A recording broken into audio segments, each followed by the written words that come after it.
Let's go Mets. Let's go Mets. Let's go Mets.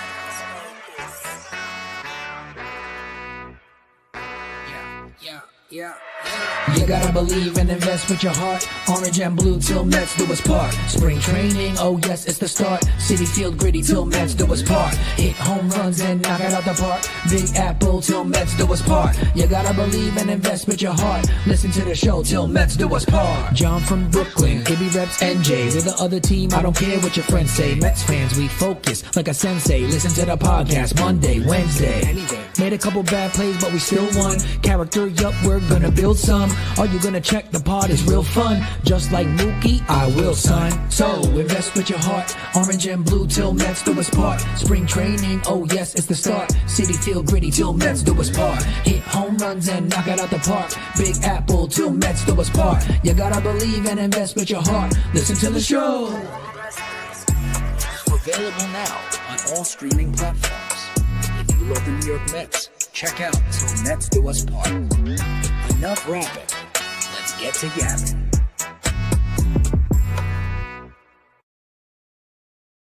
Yo, what's going on, everybody? Welcome into another episode of Til Mets Do Us Part, where we are live on YouTube and Twitter like we are each and every single week, usually on Wednesday at 5:30 p.m. Eastern. However, for the second week in a row, we are coming to you guys at 5:30 Eastern or thereabouts on a Monday because we are in the thick of the holiday season. And with that being said, of course, this is the final Til Mets Do Us Part of the year 2024, all brought to you courtesy of the Brella Sports Network. John Saponaro out in Burbank, California, and that means my co-host playing a little injured today, Matt Ibby Ibanez, holding it down back in New Jersey. Ibby, how you feeling today?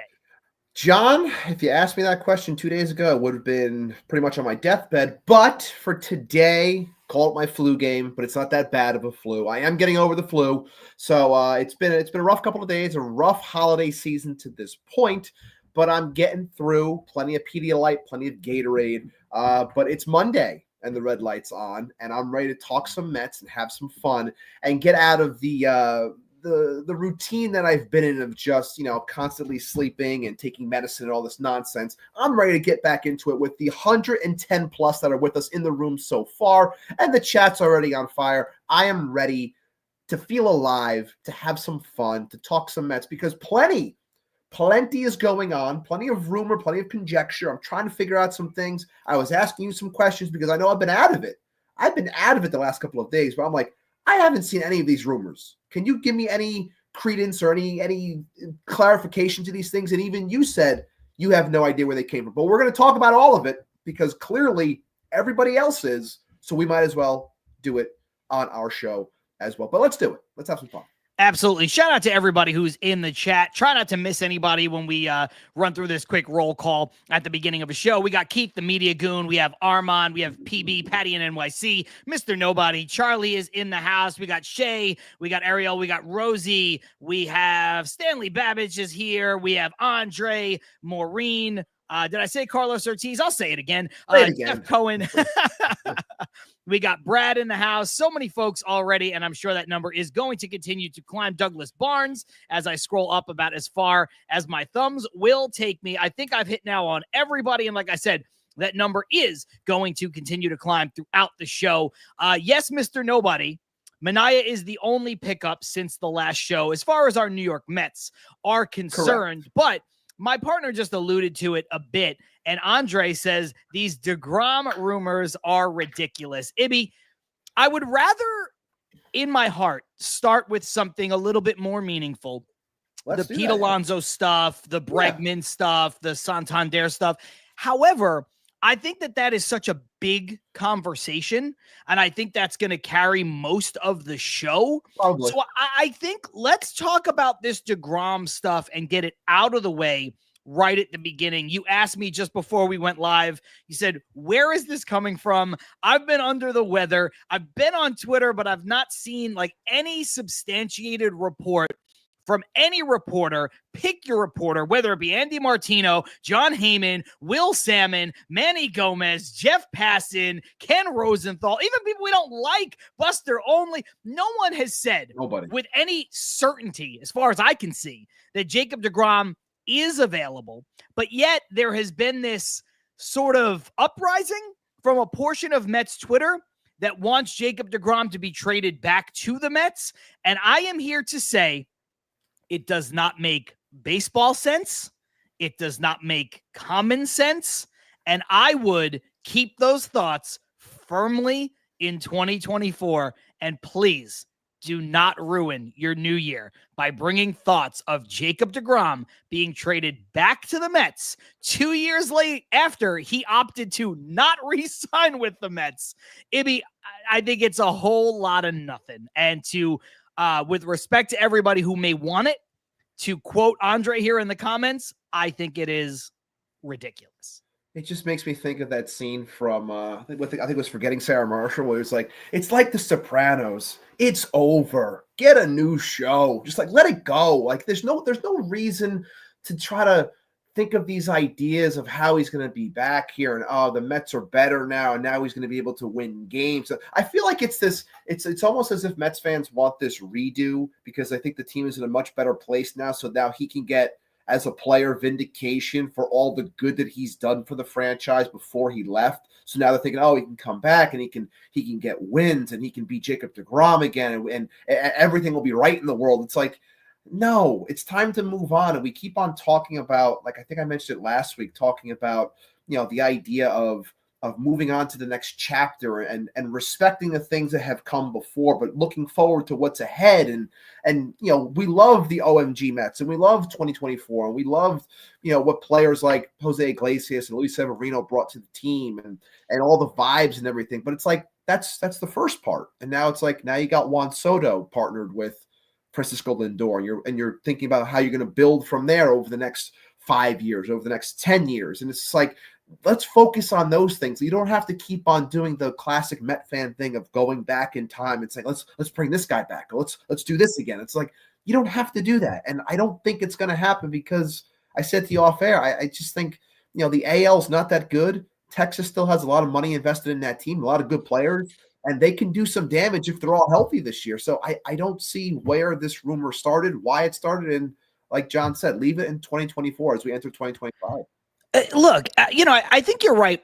Sometimes I think people are a little too harsh when they say, root for the front of the name on the front of the jersey, not the name on the back of the jersey. We're all allowed to have favorite players. I don't care if you're 12 years old or 92 years old. You could have people that you like to root for. You could have people that in sports gave you an unbelievable group of memories, and you could want to root for that player forever.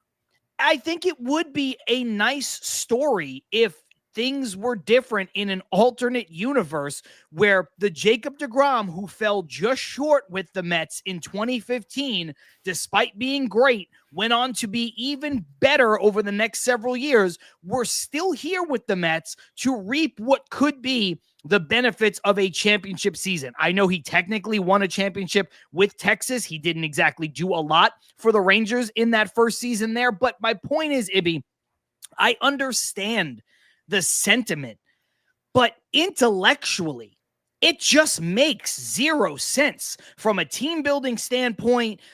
You do have to understand when to move on, although you can acknowledge, wow, I really enjoyed that. Maybe even I wish things would have been a little different, but you need to know when to move on. And I think your sentiment about Jose Iglesias is spot on, even though the two situations between the two players could not be any different.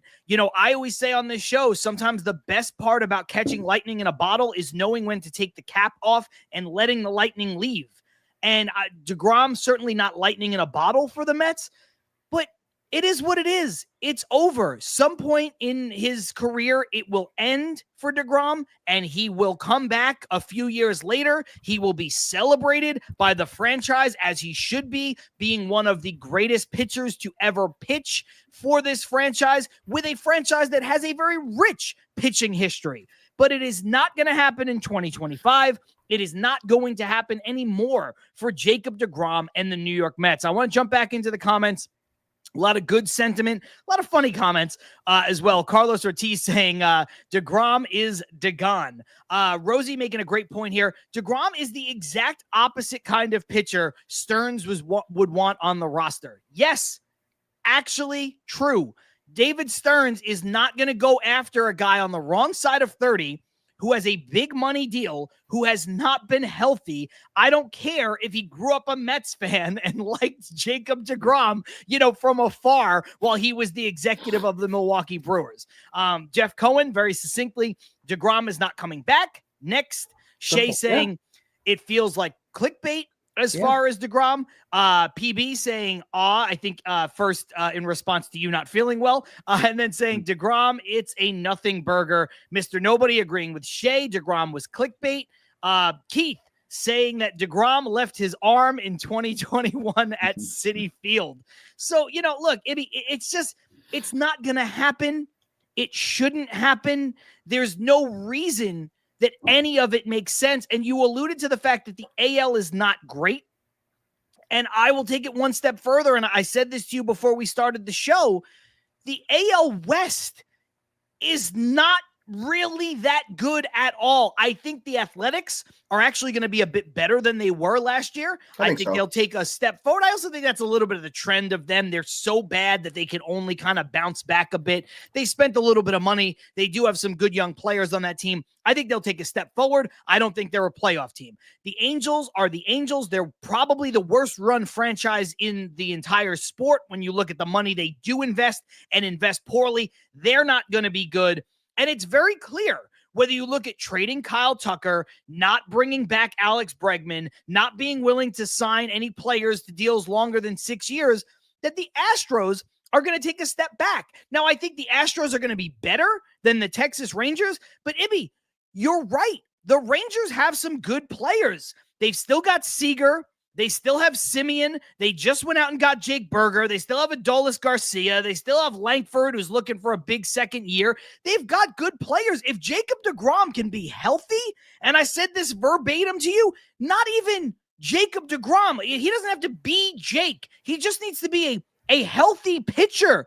They can make noise in the wild card and maybe even in the division. So this aspect that they're going to be sellers and trade off everything that's not nailed down doesn't make sense to me from a baseball perspective. If I were the Texas Rangers, I'd be trying to win the division. Yeah, I think that a lot of this talk also stems from a lot of people staying within their Met bubble. And look, we're both in our Met bubbles, but we love baseball as well. We're able to actually look out and see things, and whether people are also well in tune with other teams, whether it's like from a fantasy perspective or whatever, just watching baseball in general, what's going on in other places. I think a lot of Mets fans just assume that, Texas isn't that good. They're coming off of a bad year. They're probably going to sell. They want to get out of money, blah, blah, blah. It's easy talking points, and just to spin something their way to get back a guy that they miss. So yeah, it doesn't make any sense. I haven't seen it anywhere. I doubt I'm going to see it anywhere because it doesn't make any sense. Because let's be honest here, the second the guy got there, he essentially got hurt. They won the World Series. He's still recovering. He made 4 starts in September. He looked pretty solid, and now he's looking to come and have a healthy spring and then go into his first, hopefully, full year for the team. Like, I just think that it's ridiculous to think that they're trying to get rid of the guy already. He basically just got there. Yeah, I don't want to spend too much time on this, like I said, which is actually why we're opening with it. We got Andrew saying, so no Alejandro De Aza reunion? Damn. Keith saying, I'm tired of a lot of my fellow Mets fans. They need therapy. You know what? You should join the show. Well said. Yeah, but this show is the therapy session. This is your therapy session. Carlos Ortiz, why get back together with an ex? Usually not a good recipe interpersonally or as far as your baseball team is concerned. Andre with a good follow-up saying people want him back to feel good that they have an ace in name and pedigree. I do think that's part of it. It'd be aside from the nostalgia, aside from the to borrow the Marvel term as far as the show on Disney Plus goes, aside from the what if of it all, what if Jacob deGrom never left? I think, and you and I have talked about this, we've talked about the importance or lack thereof of a true ace in the way that modern baseball is played. I think a lot of people who are stuck in the past, stuck with the fact that you need one to compete for a World Series, which isn't necessarily the case. I think they want to say, we have Jacob deGrom. And the problem with that thinking, apart from the fact that it's flawed from a team construction aspect, is Jacob deGrom an ace? Right. Maybe not anymore. Second Tommy John surgery in his career. Guys do not bounce back historically the same way from the second one that they do from the first. Sure, there are outliers. Look at Nate Eovaldi, right? I mean, he's a guy who never really lost velocity, never really lost command of his stuff, despite having multiple Tommy John surgeries. But, you know, he's the outlier. So I don't think, and he was obviously, while a good pitcher, never at the level of Jacob deGrom in terms of utter dominance. So I think this is a good point, but I think it goes in line with everything we've already said, where people are looking for something that they feel like they've lost, whether it be Jacob deGrom, the player coming to the Mets, or coming back to the Mets, or whether it be the fact that, oh man, we need an ace. No, you don't. You just don't. And again, I don't know that he is one.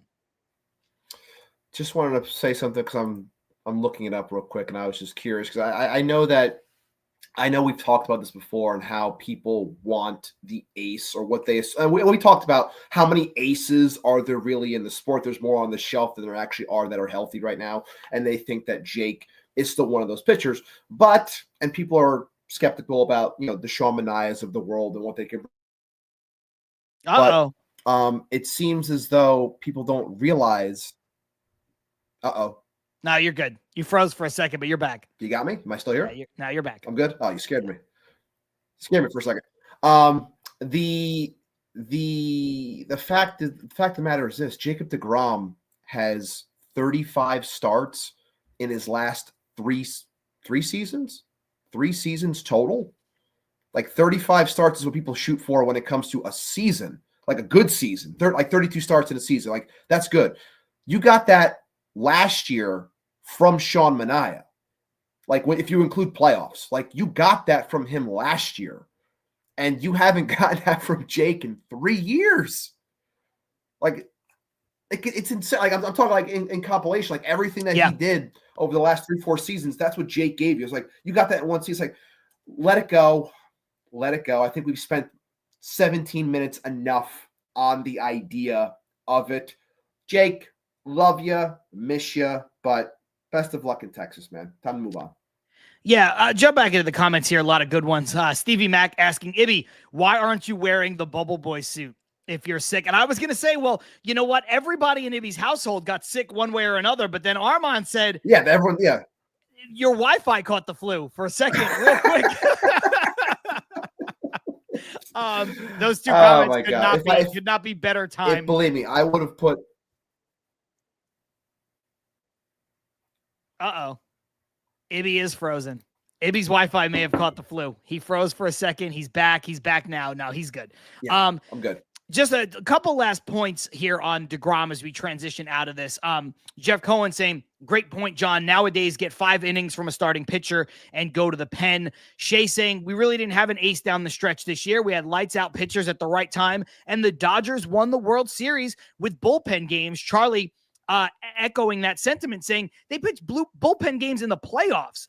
Don't need an ace. You need a healthy staff. I mean, look, the Dodgers threw a bullpen game against us in the CS. They threw a bullpen game against the Yankees in the World Series. Ibby, I'm not saying that it's not nice to have an ace. Of course it is, because I do think that the adages are true. I think good pitching beats good hitting. But great hitting will beat good pitching. I think all of that is true. So I think sometimes if you want to combat these great lineups, you need a great pitcher to go against them. But you don't need a great pitcher to come out and throw 7 shutout innings. You need a great pitcher pitching performance, whether that be with an opener, whether that be with a shutdown bullpen, whether that be going to your closer in the 5th inning of a World Series game or something like that. You just need great pitching in totality to beat a great lineup. You don't necessarily need a guy who's going to go out there and pitch 7 innings of shutout ball, because how often do you really get that even in the playoffs? The answer is not that often. There's not that many guys who are going to be relied upon, despite how good they are, that can give you that. So, just last thought on this as far as it goes, forget about DeGrom, just the needing of an ace of you don't necessarily need that guy. It's all about quality innings being thrown from the starting rotation through the bullpen for the course of a season that gets you into the playoffs. And then once you're in the playoffs, you're pitching your best guys in weird spots anyway. Right. Does an ace help you? It does. Does Sure. it mean everything? It doesn't. It really doesn't. And I just want to bring up Rosie K's comment right here because I thought it was interesting. I'm not so sure about needing an ace, but I think that there are a lot of question marks in the rotation, but I'm trusting Stearns on this. I think when you look at baseball in general, I'll keep this up there too. I think when you look at baseball in general, we talked about this in previous shows. I think everybody, like every single team in baseball, the good, the bad, the ugly, whatever, everyone is questioning what they have when it comes to pitching, because it has become such a volatile position of injury and not knowing what you're going to get or how much you're going to get. And that's why you're seeing guys that are on the back end that can throw innings because they got rubber arms that are getting paid. But it's like, I think now it's more so putting trust. It's about acquiring talent, but making sure that the ones that have these pitching factories and what they're trying to develop from a pitching standpoint in these labs, it's about getting the most out of those guys when it comes to said talent. So if these guys in the front office think that Clay Holmes and Frankie Montas and Griffin Canning, like they have these certain aspects in their game that they think, hey, if we pull this and we use this more, we do this more, like we think we can make this guy perform to his 90th percentile and give us a lot more and provide us with wins. Like, I think that that's what the focus is becoming more of. Yes, you want to have talent. Yes, would I love to have, a top of the line guy that you can call an ace? Sure, it's good to say or whatever. And maybe it gives you more confidence as a fan. But when it comes to building a team, I understand what they're trying to accomplish. They got to go out there. They got to do it. And based off of what they did last year, I think that they have earned the ability to say, hey, we gave you this when it came to Severino off of an awful year, when it came to Minaya trying to reestablish himself,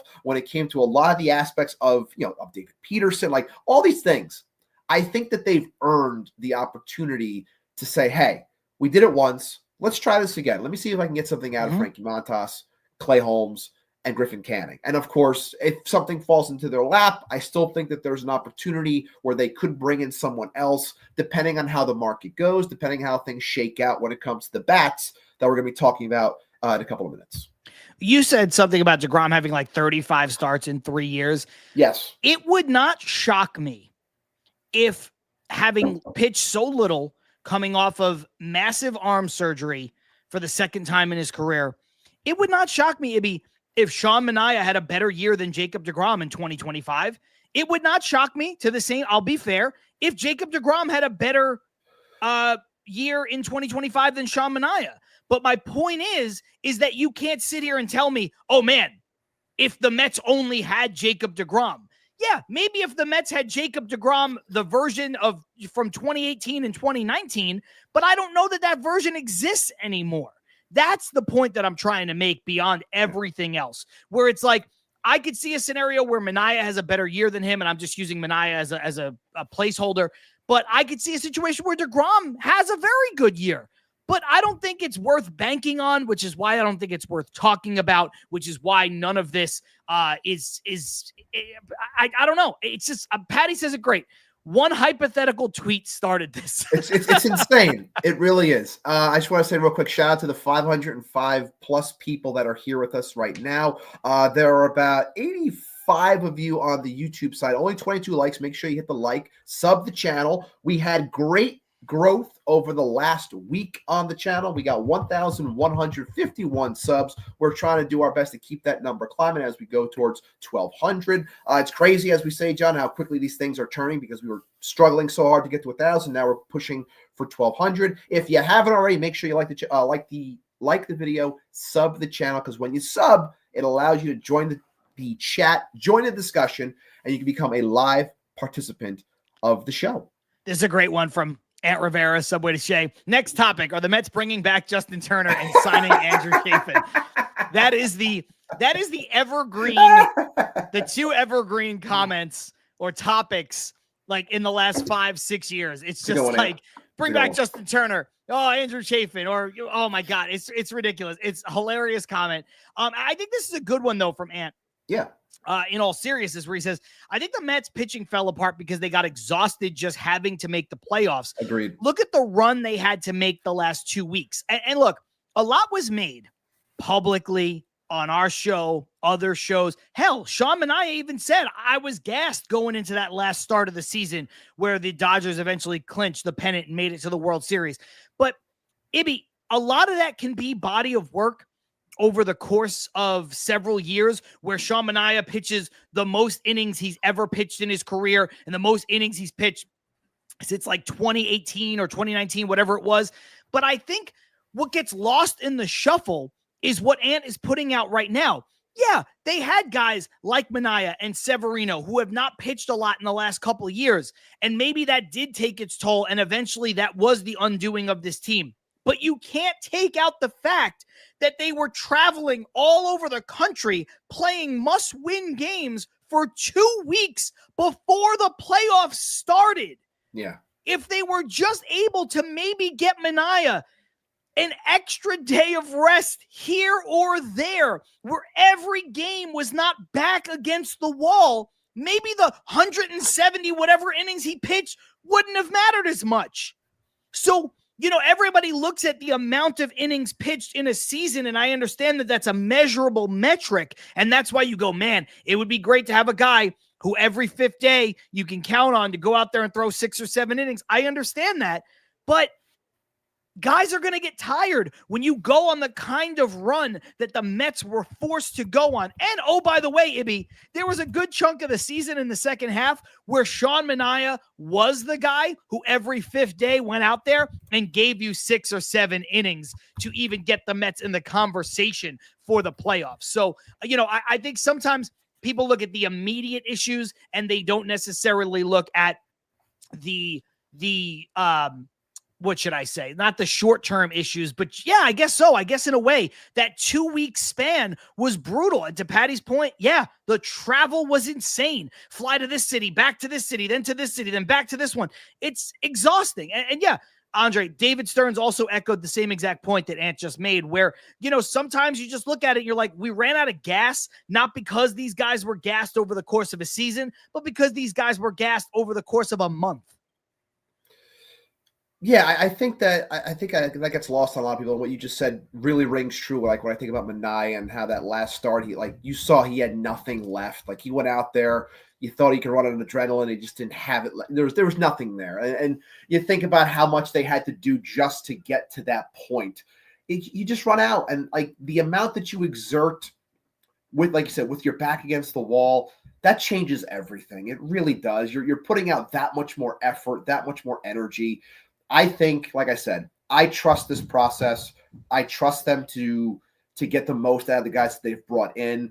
And like I said, the biggest thing in all of this is going to be about how they attack and how they better this offense, because you have to score runs to give these guys the opportunity to win ball games when they go out there to pitch. And that's where we're going to head to now in the conversation, because the bats and the offense are what is going to make this team take that next step in 2025 and beyond. And there are a lot of options still available, and there are a lot of rumors out there still when it comes to our New York Mets.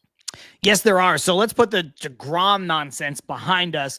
And as far as the starting pitching goes, a lot of that's not nonsense. There are conversations that can be had, but I'd like to reserve a lot of that, or the rest of that, for the new year when we figure out what Roki Sasaki is doing, when we see, maybe somebody's market that the Mets aren't interested in right now. It'd be on the surface. Maybe it gets depressed, and maybe we see them go to a guy like Flaherty on a short-term deal or something like that. We don't know exactly what's going to happen as far as the starting pitching is concerned. Do I think they can still be in the market? I do, but do I think it's their focus? Going back to what we talked about last week, I do not. But what has happened a lot since last week is that players that play first base and teams that need first basemen are just clicking off the board, including late last night when Josh Bell goes back to the Washington Nationals, a place that a lot of people said, hey, maybe Pete Alonso could wind up with Washington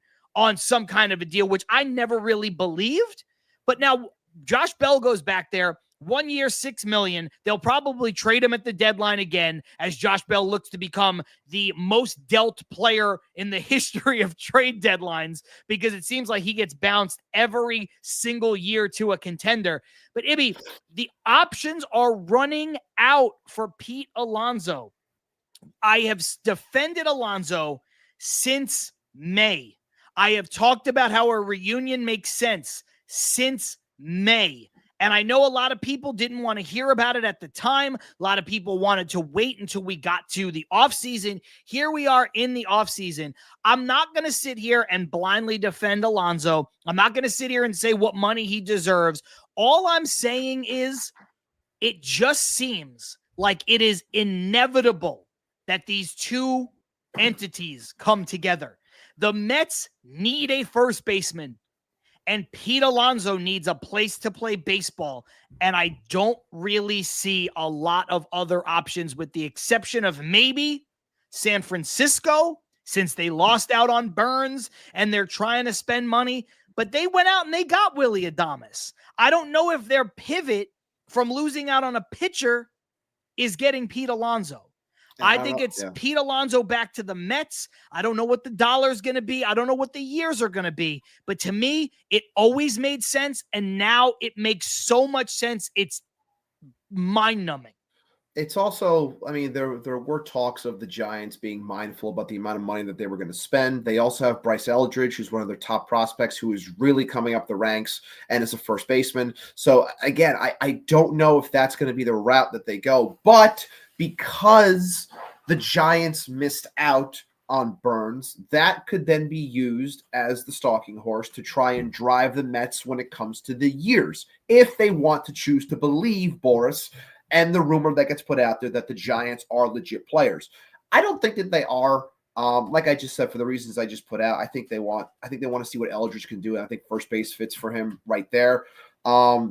Is it always the smartest thing to just believe in a prospect as opposed to a ready-made player? Not always, but I think when you're a little bit tighter when it comes to money, especially after you just gave Willy Adames the contract that you did, I don't know if that's the spot where is best for Pete or it's best for the Giants to take Pete. So I just feel that it's a staring contest that it gets to a point for me that I keep on looking at this. And if the 3 years, $90 million is true or not, I don't care if it is. But if we're talking about deals that were, that was turned down at 158 at 6 or 7 years, turns it down, 390 turns it down. Like, I'm not sure exactly what he wants. Like, to this point, like, what exactly?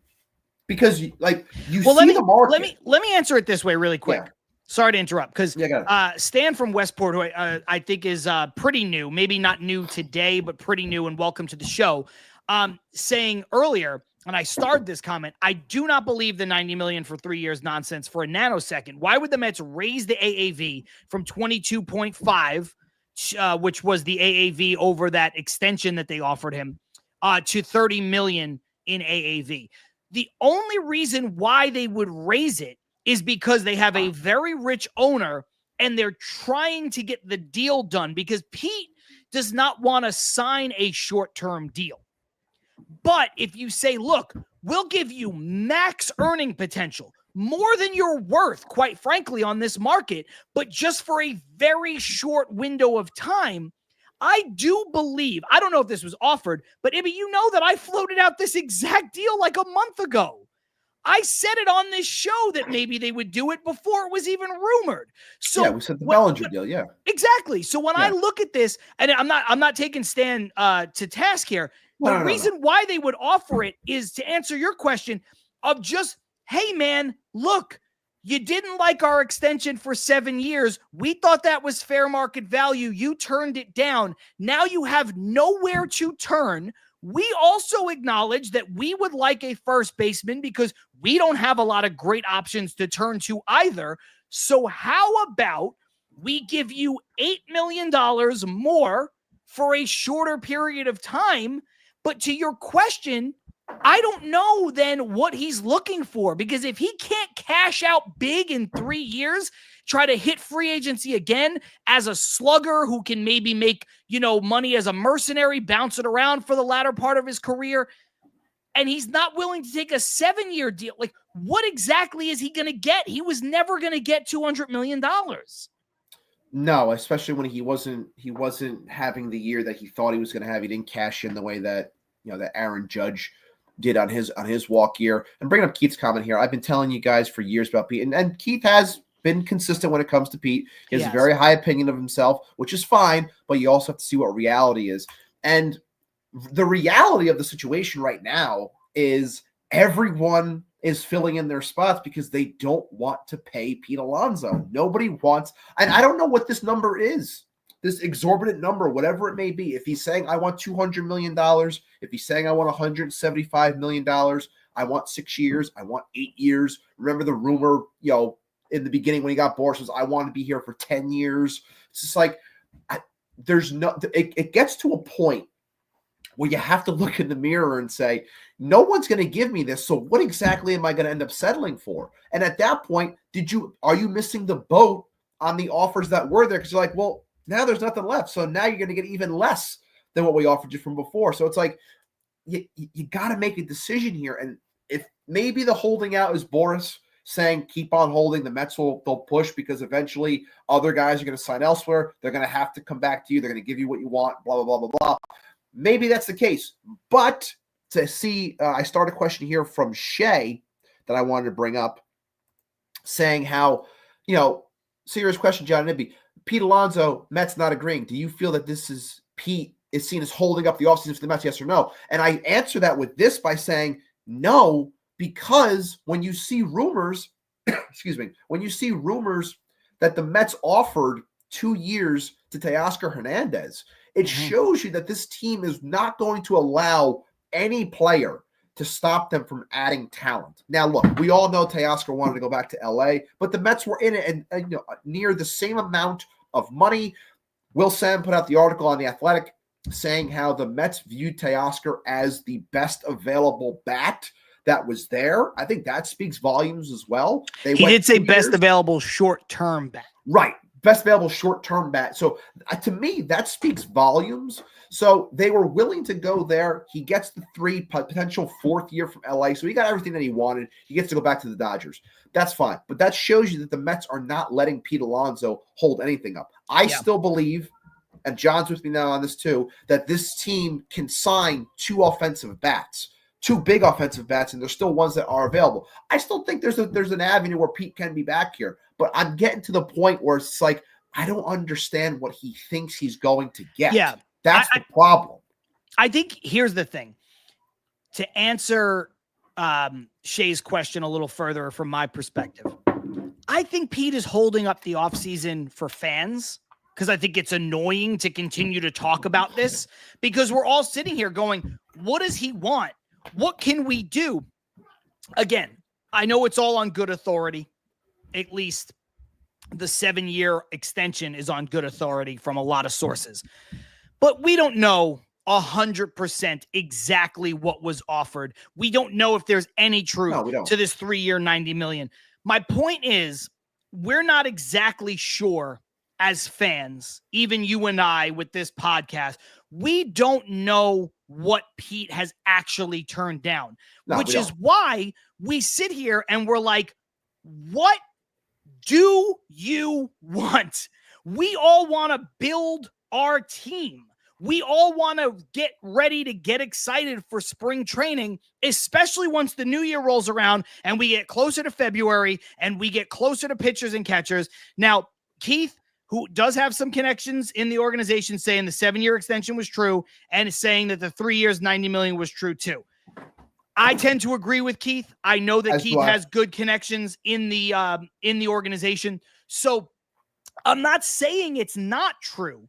I'm just saying I understand the frustration as a fan. He is holding up your anticipation for the offseason or for the season that's coming up. Sure. But I don't think he is tangibly holding up the offseason, because everything you said about Teoscar is true. I think what you're watching is a GM who, with the options remaining, and there are good ones, is just not willing to bid against himself and extend himself past the point that he's comfortable with going. I know a lot of people have said in the comments, $30 million a year for Alonso is too much. It's not if it gets the deal done at 3 years. If you give him some opt-outs, whatever the case is, it's a fair deal over the short term when you have a rich owner. So I don't think anybody is sitting here worried about, or Stearns is sitting here worried about what's going to happen. He just doesn't want to pay Bregman more than he wants to pay Bregman. He doesn't want to pay Alonso more than he wants to pay Alonso. He doesn't want to pay Santander more than he's going to pay Santander. And Zero Cool said it. Stearns is not cheap. He's just smart. So I don't think it's holding up anything, Ibby. I just think you're watching a guy who is sitting here and saying, look, there was no upper limit on Juan Soto. There's an upper limit on these guys. I'd say this one from Carson. I'd love to bring Pete back, but I'm not going to the ends of the earth. There's a limit. If he wants to continue this staring contest, I can do this all day. He's not getting a better offer anywhere. And that's the truth. And that is why, to circle back to the detractors of the 3-year, $90 million contract, that's why you offer it, because you're sitting there going, dude, we have made this so difficult for you to turn down, and yet you've turned it down. No one is going to mistake you as a $30 million player, or you're mad that Christian Walker got 27.5 or whatever. Well, how about this? We'll beat his by $2.5 million, but you got to be in for a similar term. Yeah, and I just think that to continue the other point before we keep on moving on with the conversation, other players and ideas, I really think that I talked about this probably 2 weeks ago, talking about the window and everything when it comes to Soto. As much as people want Pete back, and we want Pete to be a part of this, but again, to Zero Cool's point, he's not cheap. He's being smart, and he's being smart because you don't want to bog down your lineup and your roster and your money when it comes to older players that aren't at their apex and they're going down like you would if you do things like this, just because, we got Juan Soto, we got to get all these guys. It's like, no, excuse me. You want guys that can continue going up with Soto. You don't want to get guys that are already here and they're going to start going down. Then you're not maximizing Juan Soto. That's the entire thing here. Mm-hmm. And I know that people don't like that because that requires patience. And I know people hate when I keep on talking about patience. And I understand. I get it. You want to win. But you have to be smart about it, which is why when we talked about the idea of Vlad when Manny was on there a couple weeks ago, like the idea of that and why it does make sense and why 26 and 26 and then going up together as opposed to getting someone who's 31 and then potentially going down, why it doesn't make all the sense in the world. So it's about David Stearns knows that he has money. He's going to spend the money. Don't worry about that. He's just going to get you good players. He's going to get you good players. He's going to get you the right players. You have to trust him in that process. I know we're bored. I know Mets fans get very anxious. I know Mets fans want things to happen when they see the Dodgers getting better. They see the Yankees getting better. They see all these other teams doing these things like, oh, yeah, we got Juan Soto, but it's like, oh, we haven't done anything else since. Well, we got Saponaro. Yeah, well, let's just bring in one guy back. Who cares? Like, I need more. It's like, I understand you need more. But the season doesn't start tomorrow. There's still a lot of great players out there. And I still truly believe that this team, regardless of what other people on Mets Twitter say, I truly believe that David Stearns can land two of these big bats that are still left on the market. I do. I think so too. And look, Patty says Stearns is looking for every possible contract advantage. That's also a problem. Stearns is a short-term, lower AAV guy. The offer to Teoscar, for example, why hasn't anybody signed? I may be wrong. And I'll pull up this comment from Carlos Ramos. Welcome back, Carlos, as a sort of counterpoint indirectly to what PB is saying. Another thing to keep in mind, we don't want to grow a reputation that will overpay for anyone and everyone. We have the most money, but we have to be smart about how we invest that money. I think that is a good answer. Wasn't designed to be an answer to Patty, but I think it is a good answer to Patty because, Ibby, to your point, when you sign Juan Soto, more so than any other moment in Mets history, I think. There are a couple that stand out, obviously. But when you sign Juan Soto, you are saying that you are a marquee franchise. We saw it a little bit when they got Pedro Martinez and Carlos Beltran, and we both love Pedro and we both love Carlos Beltran, but this is different because of Juan Soto's age. Juan Soto is 26. Juan Soto walked away from the Yankees to come to the Mets. I love Carlos Beltran. I think Carlos Beltran's a Hall of Famer. I think Carlos Beltran's a Hall of Famer wearing a Mets cap. But let's not forget that Carlos Beltran went back to the Yankees and said, hey, we have an offer in hand from the Mets. Will you match it? And they said no. Soto chose this path. I know the Mets paid him, but he chose this. So once you do that, you add a legitimacy to the franchise that is so important on the field, but also off the field. You become an attractive destination. Now, I'm not saying that Lindor didn't do a little bit of that, but we had to trade for Lindor. I'm not saying that Gary Carter and Keith Hernandez didn't do that, but we had to trade to go out and get those players. This player at 26 chose to come here.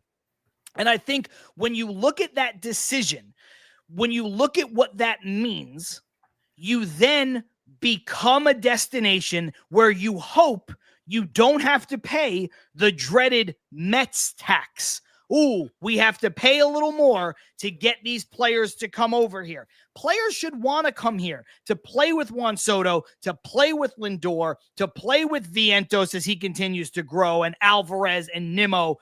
But to your point about the window, it's a shame that Vlad Jr. isn't a free agent right now. Yeah. Because the Mets, I say this, chat, viewers, listeners, with all the certainty in the world. I know it would have been like $1 billion. The Mets would have signed Soto and Vlad Jr. this offseason. That would have been their offensive additions. Yes. That's how much they would like to grow this window. I talked to you about it in the episode after we signed Soto. Soto is a unicorn. He's in his prime at 26, but he's still just 26. So he is somebody that you pair with Lindor and Diaz and Senga and Nimmo, and you can have a really good team right now. But all those other guys are 30 and above. You hope that Soto becomes the second guy that leads the new wave of the prime. Yes. After all of those guys are older and past their prime. And then you have him and Vientos and Alvarez and maybe Vlad Jr. And your window suddenly becomes, it might be a 3 or 4 year window to now it's a 10-year window. It's a 12-year window. And you continue to grow off of that. That's how these teams churn out 15 years of winning, 20 years of winning. That's what you need to do. And you notice, Ibby, 2 of those guys are homegrown players, Vientos and Alvarez. Then you pay a fuck ton to go get Soto. You pay a boatload to go get Vlad Guerrero Jr. And you've bought some, you've drafted and developed some. And that is a winning formula. The Yankees did it in the 90s. The Dodgers are doing it now. You're watching the Mets try to do it. And that's why, to answer Patty's question, you can't hamstring yourself with contracts of guys who are on the downturn. Now, do you ignore 2025? Ibby, you can't ignore it. You can't go to the NLCS, however unexpected, and then sign Juan Soto, and then bring back Sean Manaea, who's 32 years old, and say, we'll see what happens in 25. We're going to put all our eggs in 26 basket as we try to pair Soto with Vlad Guerrero Jr. No. So that's why I think if you can get Santander, or you can get Alonso, or you can get Bregman on a 3-year deal, on a 4-year deal. I think with Bregman, I'd probably go as far as 5 because I think he'll just age the best of those players. If you can get those guys on, let's say, 5 years and less, it keeps you open to investing big money in a guy like Vladimir Guerrero Jr. to blow your window wide open for the next decade. And I think that that's the ultimate plan of a David Stearns. It's about attacking the right player. And I'm not saying that he's just going to close the wallet now. I'm not saying that at all. I think to John's point, I think he wants guys at the right price point so it doesn't take him out of the running when it comes to positional, putting guys in certain positions, what have you. I don't think he wants to take himself out of the bidding on certain players when they can become available, be it via trade, which let's be honest, the Blue Jays should be shopping Vlad now. They're stubborn. They're not doing it, but they should be. But whether it's, putting themselves in a spot where they could be players for Vlad at the deadline or next year, what have you. It's about spending the money right, getting the right player, because it's about maximizing said window. I did put a poll up on the YouTube side. It was a simple question this week. How confident are you that Pete Alonso will be back with the Mets? You had 3 choices. You had super confident, somewhat confident, or not confident.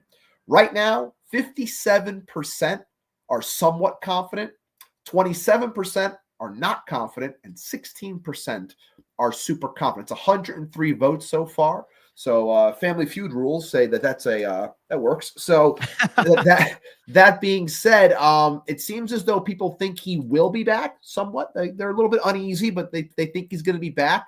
It's going to be interesting to see how this all plays out in the end. But if you haven't voted yet, make sure you throw in a vote. I'll keep on going back to that throughout the show. We got almost 800 people in here right now. If you haven't already, make sure you like the video and subscribe to the channel so you can join the chat. Post a comment, and we'll get you up on the show. We'll talk to you and we'll have some fun.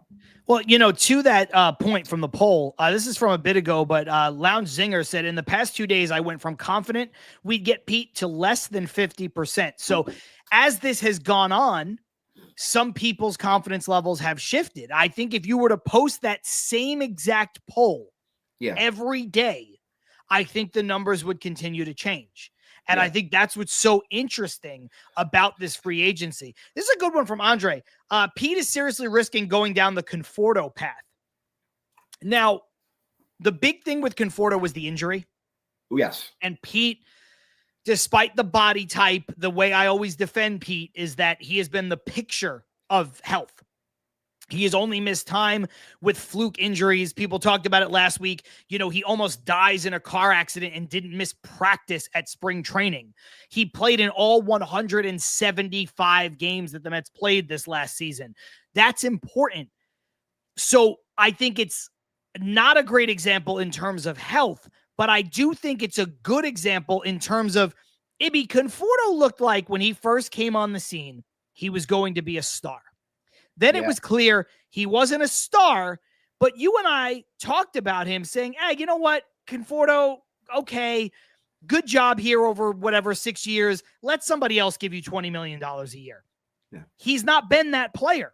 We thought he was going to get a long-term deal somewhere. He's cobbling it together with 1-year deals and 2-year deals, and he's been okay. He's had some ups, he's had some downs, and I think that's where this is an astute observation from Andre, because I think Pete, because of his age, despite the fact that he's been a healthier player, I think Pete can find himself in that boat if he's not careful, where all of a sudden it's like, man, Pete Alonso's 32 years old. Why does he keep getting 1-year contracts? I think that's the thing that he really has to watch out for. Jump back in here with Corey saying, I want Pete, but the longer this drags out, the more I like the idea of a 1-year fill-in and then just go get Vladdy for next year. Ibby, this is something that 2 weeks ago we had Manny Gomez on. We talked about it. But the 1-year options are dwindling. And so here's where we'll play devil's advocate for a moment. Yes, they are, unless you want Justin Turner, who I think is available, correct? Is he did he opt out of that deal or did he have an option? There you go, man. There you go. No, in all seriousness, I think he is they're not good options anymore. I would have. I told you I liked Carlos Santana on a 1-year deal. That's off the table. I didn't like Goldschmidt, but I understood why you would pivot that way if like Alonso signed somewhere else. He's gone. Josh Bell's fine. He gets bounced around the league a lot. Ant called him out, I think, on the show this week. His show. He's gone.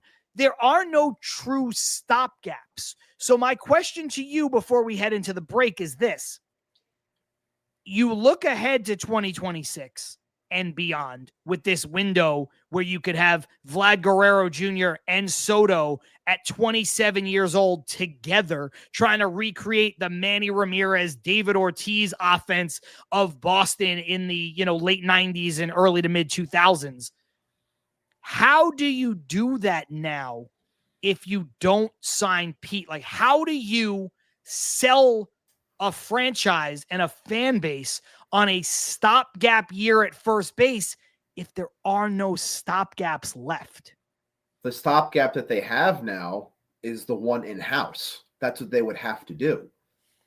That being Vientos. Like that's the stuff. Like the only way now it makes sense is if they moved Vientos to first, they signed Bregman to play third, and then they went after, let's say, Santander as well. So say they got Santander and Bregman. Say they went all out and they got both of them. And then Santander mixes in with some DH, a little bit of outfield here and there, and then they move forward the next year and say, oh, if they can get Vlad, great. That's awesome. Then you can move and play the DH game with Vientos and Santander if they want to. Or if they don't, they can just say, okay, well, we already have Vientos at first. He got the year under his belt. There's our first base moving forward. And we attack our offense another way. Like that's the only way if we're talking stopgaps now when it comes to first, because there's no one out there after Pete that you can really, unless you trade. I know Armand was in the comments saying Yandy Diaz, which is one that always gets tossed around. Like that's a possibility. I could see that too. Ray's like to trade. He's an older player, late blooming kind of player. I could see it. I don't necessarily see Stearns trading for something when he can just spend money to get something. But I could see if, some other options go away. I think it's possible, but I wouldn't say this one is likely. I think it's a good name. I just don't think it's likely on December 30th. Right. And I mean, look, I know we talked about this in our group checks. I was like, unless I dreamt this and forgot, but he has some experience there, but let's not forget, Santander he does have some first base experience as well. Like just saying he does have some first experience. So if that was something that they wanted to do. 13 games at first. Look, it's not the greatest of sample sizes to go off of. It's not a lot, but it's not like he hasn't been there. So there's still that as a possibility as well. But either way, I think that, the offense is going to be here. I think that, David Stearns is going to land those two bats. He will. One thing to keep in mind with Santander and Bregman, if you sign those two guys, you could play Santander at first a little bit and then play Vientos at first a little bit. Mm-hmm. And then when Vientos doesn't play first, maybe he plays a little third. When Vientos isn't playing first, maybe he DHs. When Santander isn't playing first, maybe he DHs. Maybe then Santander goes and plays left field for a game and Nimmo DHs. Bregman plays most of the third base, but also plays some second base. And then Vientos can play some third. It would give you more flexibility to bring in those two guys, not less. Plus, Santander is a switch hitter. which gives you another element in the offense. And I think that is maybe, I don't want to say more likely. I just look at that scenario because maybe you can get him on this 3-year deal. That is Santander, that Pete is not willing to sign. Maybe you weren't quite willing to go to 3 years for Teoscar Hernandez. So you maxed out at 2. Well, what if you said, you know what? We weren't going to give 3 years to Teoscar, and that was the difference of him not coming here.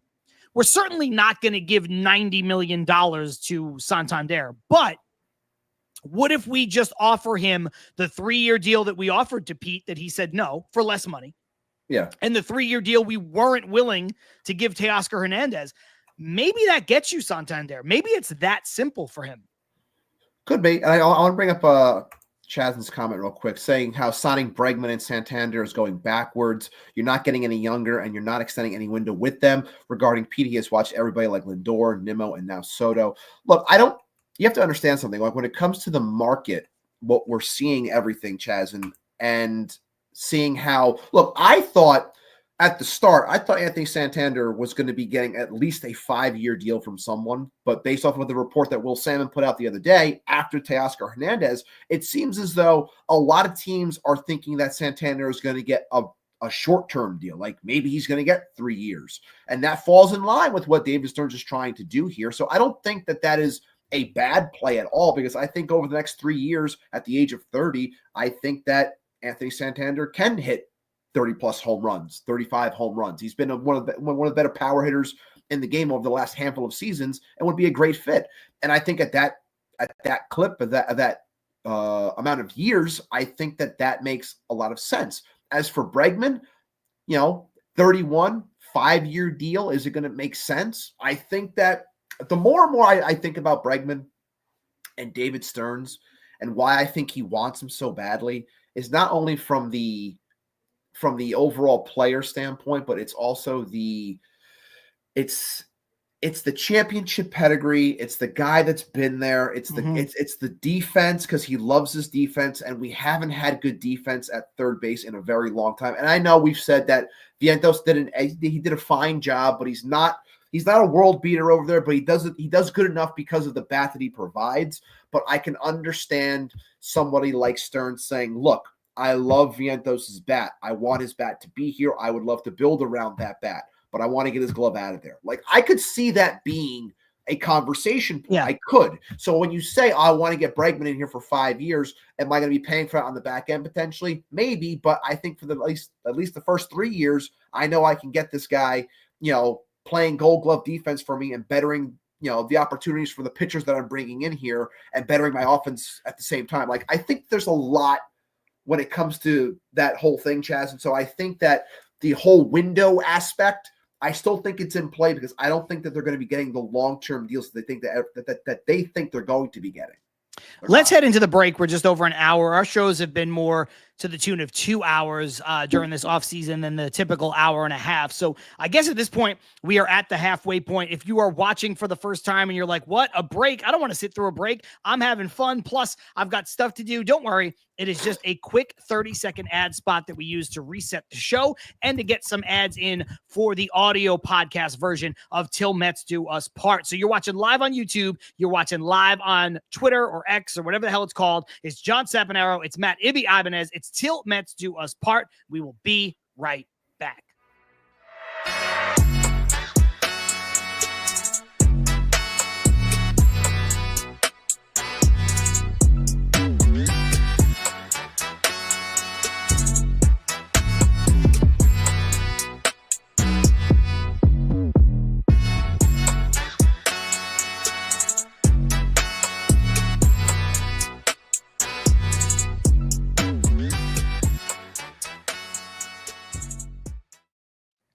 Yo, just like that, we are back with Til Mets Do Us Part. John Saponaro, Matt Ibanez, live on YouTube, live on Twitter, like we are each and every single week. If you like what you are watching and what you are hearing, remember to like the video. It helps the algorithm. And if you are not yet subscribed, subscribe to the channel right here, right now, because it is the best way to become a full-fledged participant in the show. If you subscribe, comments are open to you, and you can join into the live chat, which has become such a big part of this show. When we first started, it was just me and Ibby talking at each other and then into the void. And eventually we got 5 or 10 people in there. And now we've got hundreds upon hundreds each and every single week, and we appreciate all of you. But the only way to subscribe and to join the conversation with your questions, your comments, your concerns, your jokes, your heckles, all of that, is to subscribe to the show.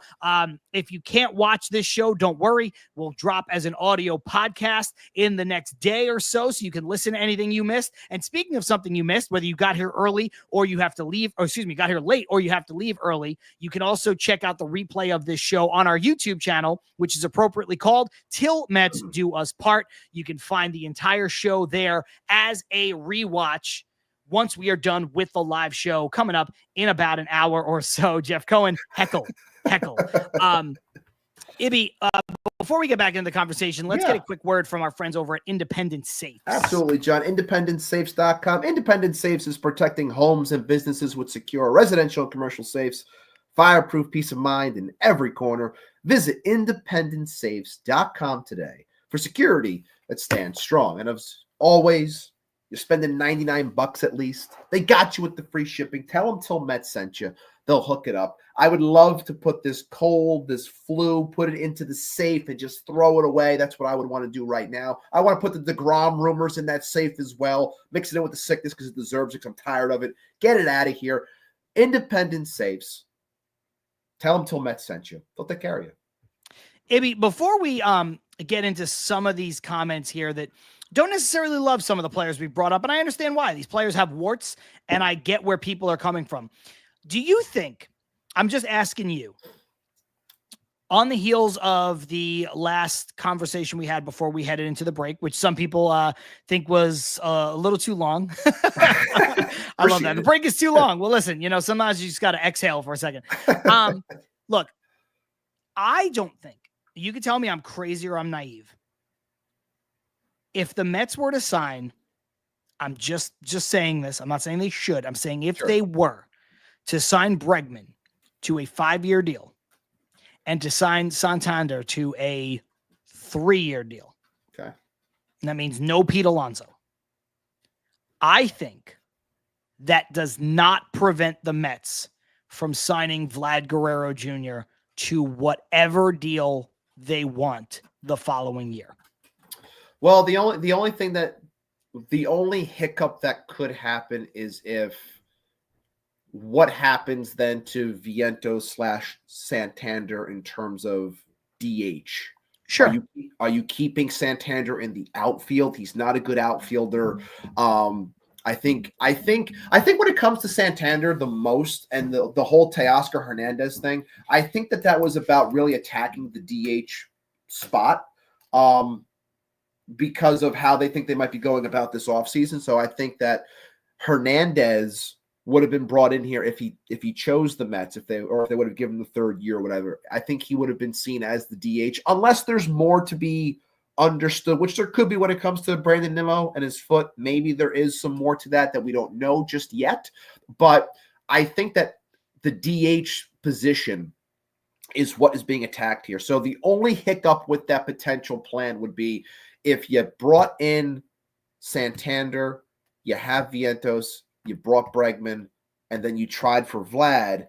I think that then it becomes what happens at DH/outfield, because you got to put people in certain spots and you still got to be able to defend. And I think that they're not going to, they need offense. We know that, but they're not going to sacrifice the defense that drastically. So that's the one hiccup in the plan. I know I mentioned before too, but that's the one hiccup there with trying to add Vlad on top of that. Yes, I just, from a money standpoint, I don't think it's going to matter. And here's the thing. I see everybody's comments, and I have said on this show that I didn't want a part of Bregman. I said it earlier in the offseason, right? Like, we've got Andre saying the problem is Bregman wants 7 years. Armand, I think, said the problem is that Santander wants 5 years. The thing is as these markets change, then things become more palatable. You have to be adaptive to what is happening right in front of your eyes. I don't want Bregman on a 7-year deal. I don't want Santander on a 5-year deal, the same way a lot of you don't want Pete on a 7-year deal or Pete on a 6-year deal or whatever the case may be. As it starts to change, you have to start to look at, okay, does this now make sense? And I get Zero Cool. Great comments all day so far. Bregman would be a mistake. 5 years for Bregman is 3 years too many. But my question is, again, if you are trying to win in 2025 and then extend the window in 2026, what are you going to do? You can't just say we got Juan Soto and now we're going to play Beatty at third base. That's unacceptable. It's an unacceptable outcome. Can't do that. Like, I'll jump into the comments on a couple of these. Like you said it before, Heyman said the fallback option is Vientos at first, Beatty and Mauricio at third base. I don't buy that at all. Unacceptable. That is unacceptable for a team coming off of the NLCS, for a team that just brought in Juan Soto. And I understand, Chazin, if you bring in Bregman, what are you doing with the young players? I'd rather see Beatty or Mauricio or Jet Williams or Acuna. I'm not allocating those funds to Bregman. You don't like Bregman. I get it. Bregman scares me. Carson hates Bregman. I said for weeks on this show, I don't want Bregman at 7 years. But you wouldn't. It's not getting 7 years. When I tell you, you wouldn't rather see Beatty or Mauricio or Jet Williams or Acuna. You wouldn't. Not on a team that's trying to win a World Series. The odds of these guys, regardless of what you think about prospects, the odds of them all working out are almost zero. It'd be not, 50% that they all are good, not 25%, not 5%. It's almost zero in terms of likelihood that all of those players work out, especially when, if you want to say Vientos already worked out, I know he's got to, do it again. I know that Alvarez had a down year by what we expected of him, but he's a catcher. So and he's young. I'm willing to give him the benefit of the doubt. Those players may have already worked out. That actually lowers the percentage that some of these other guys are going to work out, because that's how baseball prospects work. A team that is trying to be good does not want Beatty starting, does not want Mauricio starting. Jet Williams hasn't even played in the major leagues yet. Acuna, 11 minutes in the major leagues. Mauricio, 11 minutes in the major leagues. The guy with the most experience is Beatty, and the experience has not been good. I think baseball is better with young, athletic, versatile players. But that doesn't mean that they're all going to be stars. It doesn't mean that they're all going to be starters. And they don't have to be. When you're talking about going out and supplementing your team by buying high-end proven players, you're not talking about getting, Vogel back. You're not talking about getting J.D. Davis. You're talking about getting Alex Bregman. There's a difference. I understand maybe his best years are behind him. I get it. But you can't go into a season and say, you know what? Just put Mauricio at third base. Mauricio? No. With double knee surgery and hasn't played baseball in a year? He's going to start at third base on a team that went to the NLCS. That's not how you build a team. I like Mauricio a lot, but you can't build a team where you expect to plug these guys in and have them all be good. Odds are none of the 4 guys in that list are good. And I'm not saying I don't like the prospects. I like some better than others. The odds are, historically in baseball history, all 4 of those guys will be not great, bad. I'm sorry, I'm getting so distracted by the chat over here. I'm pretty sure this home run hitters, I'm giving him what he wants right now, but I'm pretty sure this is either Boris's burner account or maybe it's Pete's burner account, because clearly they think that the Mets are going to fail miserably without Pete Alonso in the lineup, and saying some just really outlandish things. So there's your minute that I gave you, home run hitters. But yeah, I just think that I don't even know what I'm thinking. Oh, I wanted to bring up Bregman real quick because everyone's talking about him on the side over here. Everyone thinks that the guy would die here. It's just a bad fit. And look, I don't think he's going to get the amount of years that everyone thinks he's going to get. Like, I don't think he's getting 7 years. I think it's coming down. I think the deal that he turned down from Houston, which was 6 for 156 or something like that, I think that's what he's going to end up having to settle for, maybe even a little bit less in terms of year, but maybe higher on the total. I really think that the number he's going to shoot for is 32. I think he wants to get 32 million a year because he wants to be more than Manny Machado. I think that that's a big pushing point. So if I did the math properly, I think Bregman's going to want 32 times.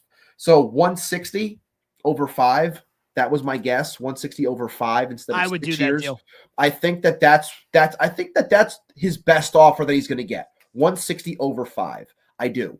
And to answer, some people are already putting it into the comments because I was going to answer home run hitters saying how Bregman would have 10 home runs at City. He would have had the last 3 seasons at City 22, 25, and 26 home runs at City. So again, respectable numbers for a third baseman who has a strong glove as well. So doing his job essentially.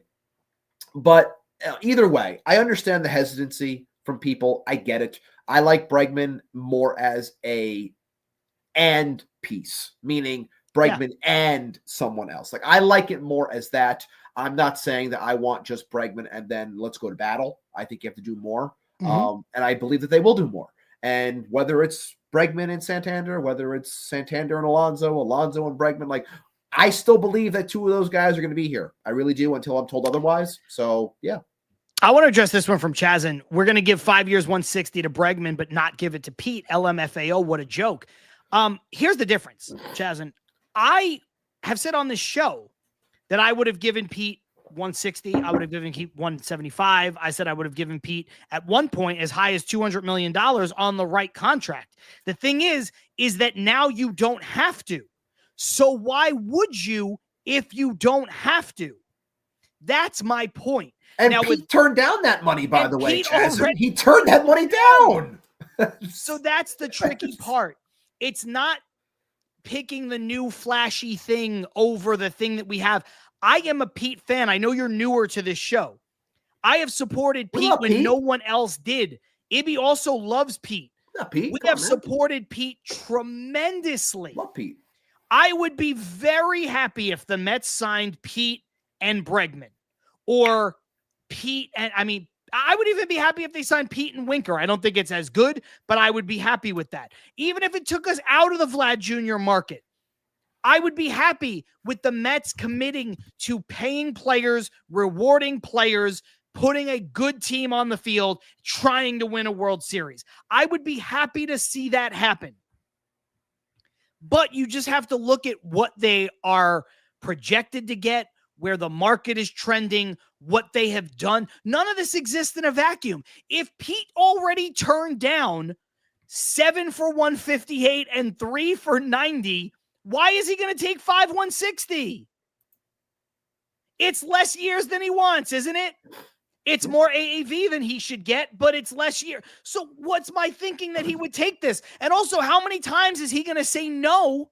If you believe that both of those deals are true, that he rejected both, how many times is he going to say no? And you just keep like, well, what if we do this? Well, what if we do this? Well, what if we do this? Well, what if we do that? Eventually you have to stop. So I'm not down on Pete. I like Pete. I've defended Pete a ton, but you can't sit here and just go like, why would you give it to this guy and not the other guy? I'm with Ibby. Ibby said last week, he thinks the Mets can sign Bregman and Pete for a total that is less than $300 million. I think that's true. Still believe it. I think it's possible. So it's not being down on one guy or being all in on another guy or sitting here going, I would rather give this guy this. No, it's just looking at where things are, where things have trended. You have to look at, okay, the projections were this number. Well, now those projections have changed. Guys have signed. The market has shifted. Zero Cool, I want to bring this up. Yeah. You lost me when you said are almost all guaranteed. He says Vientos, Alvarez, Jet Williams, Gilbert, Clifford, and Benj are all almost guaranteed to be good. I will bank on that. It's not going to happen. Zero cool. I love my prospects. I do. I love learning about them, understanding, getting an idea of what's going on down in the minors. But that, my friend, and I'm glad that you're part of the show now, but that is one ballsy thing to say, because there's so much failure in this game that the greatest of prospects sometimes they just don't work. They don't. And look, it would be incredible if all those guys were able to hit. I would be ecstatic if 3 of them hit. Ecstatic if 3 of those guys became stars. Yeah, and that's counting on the fact that maybe Vientos and Alvarez are already that. I know Alvarez, not necessarily a star based on his second year, but you know what I'm saying. Like, again, I grade Alvarez on a curve because he came up super young. He's a catcher, and he was hurt last year. So I grade him on a bit of a curve. But if Alvarez is a guy who can play catcher and he hits 240 and he hits 30 home runs every year at catcher, it's a fucking star at catcher in modern baseball. So the odds of Vientos, Alvarez, Jet Williams, Drew Gilbert, Ryan Clifford, Carson Benj all being good are very little. Now, again, I use the Gavin Lux example. I hate to be a broken record on this show, Ibby, but Gavin Lux was a big prospect for the Dodgers. Yeah. He is not a big player, but he is a very serviceable player. Now, some of these guys might become serviceable players, and that is very important. If a guy like Jet Williams becomes a guy who can play a little second base and a little outfield and, can bounce around getting 400 to 500 at bats, playing almost every day as a semi-regular in a bunch of spots, that's going to help the Mets on the league minimum. It's going to help them pay for Vladimir Guerrero Jr.'s contract if he can do something like that, or if Benj is that player or whatever. But the odds of them all hitting to the point of becoming major contributors are very little. I'll just use a guy like Drew Gilbert, Ibby. The Mets have Brandon Nimmo for another 6 years. The Mets now have Juan Soto for 15 years. If Drew Gilbert isn't a true center fielder, they're going to have to trade him. Well, the one thing right now is, like I mentioned before, we got to see what's going on with Nimmo when it comes to the foot. Like, that's the one thing where maybe this is why they are back in the outfield market. When people thought they weren't going to be in it, maybe they are looking elsewhere to bring in someone else, or maybe this is going to open up an avenue for someone like Gilbert besides just center field if they're worried about the health and the plantar fasciitis with Nimmo and being a left fielder. Maybe Nimmo is going to be the one shifting over to DH. There are questions abound, and obviously they're running wild because it's the offseason, it's December, so we're all very curious and wondering what could potentially happen. But I think that there is that potential caveat, but I understand what you're saying because you have these guys locked into spots for X amount of years, assuming that they're going to have the potential to stick at center field, even though everyone thinks that Gilbert will be better off in a corner, specifically right field because of his arm. That's not happening because you have Juan Soto now. So, and Zero Cool saying Gilbert can play right field. Soto will be the DH sooner rather than later. What is that? Here's the thing, Zero. I'm not coming at you. You're bringing up a lot of comments, and they're good comments, which is why we're popping them on the screen.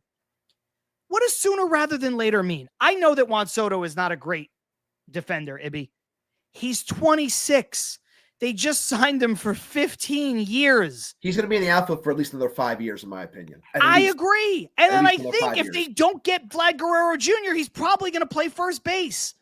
I don't know that he's going to become a full-time DH at 30, 31. I don't think so. I don't think so. So it is a little bit of hyperbole for me to say you have to trade Drew Gilbert if he's not a true center fielder. I understand that's not how life works, but he helps you that much if he is a center fielder. And then I don't think Jet Williams is a center fielder because I think he's too small. I don't think Acuna is a center fielder full-time every day because I think they're too small. But I don't get it. I don't see what you guys see. Zero Cool saying DH doesn't mean full-time. Okay, so we're going to open up spots for Drew Gilbert. That's what we're doing now. The Mets just signed Juan Soto. The Mets just came from the NLCS. And instead of even entertaining the idea of becoming a deep lineup, a lineup that needs to compete with Atlanta, Philadelphia, and the Dodgers, you're saying, let's clear the way for Ronnie Mauricio, Drew Gilbert, and Brett Beatty. Good luck. Okay, do it. Good luck. It's not a winning formula. When we again, to just reiterate so everyone's all on the same page, when we say that the younger talent needs to supplement the lineup when you have bigger stars, and that's why you spend money and you bring in these bigger guys. It's also, you got to be smart about things. You don't want to just boot someone and say, okay, I got Drew Gilbert. It's like, no, that's not the way it works. Like I'm looking at it in the sense of you fill out spots with legitimate talent. And then what do I have left? And you're like, okay, I got potential opening at second base. Well, I got some guys over. I got Jet Williams, Luis Angel Acuna.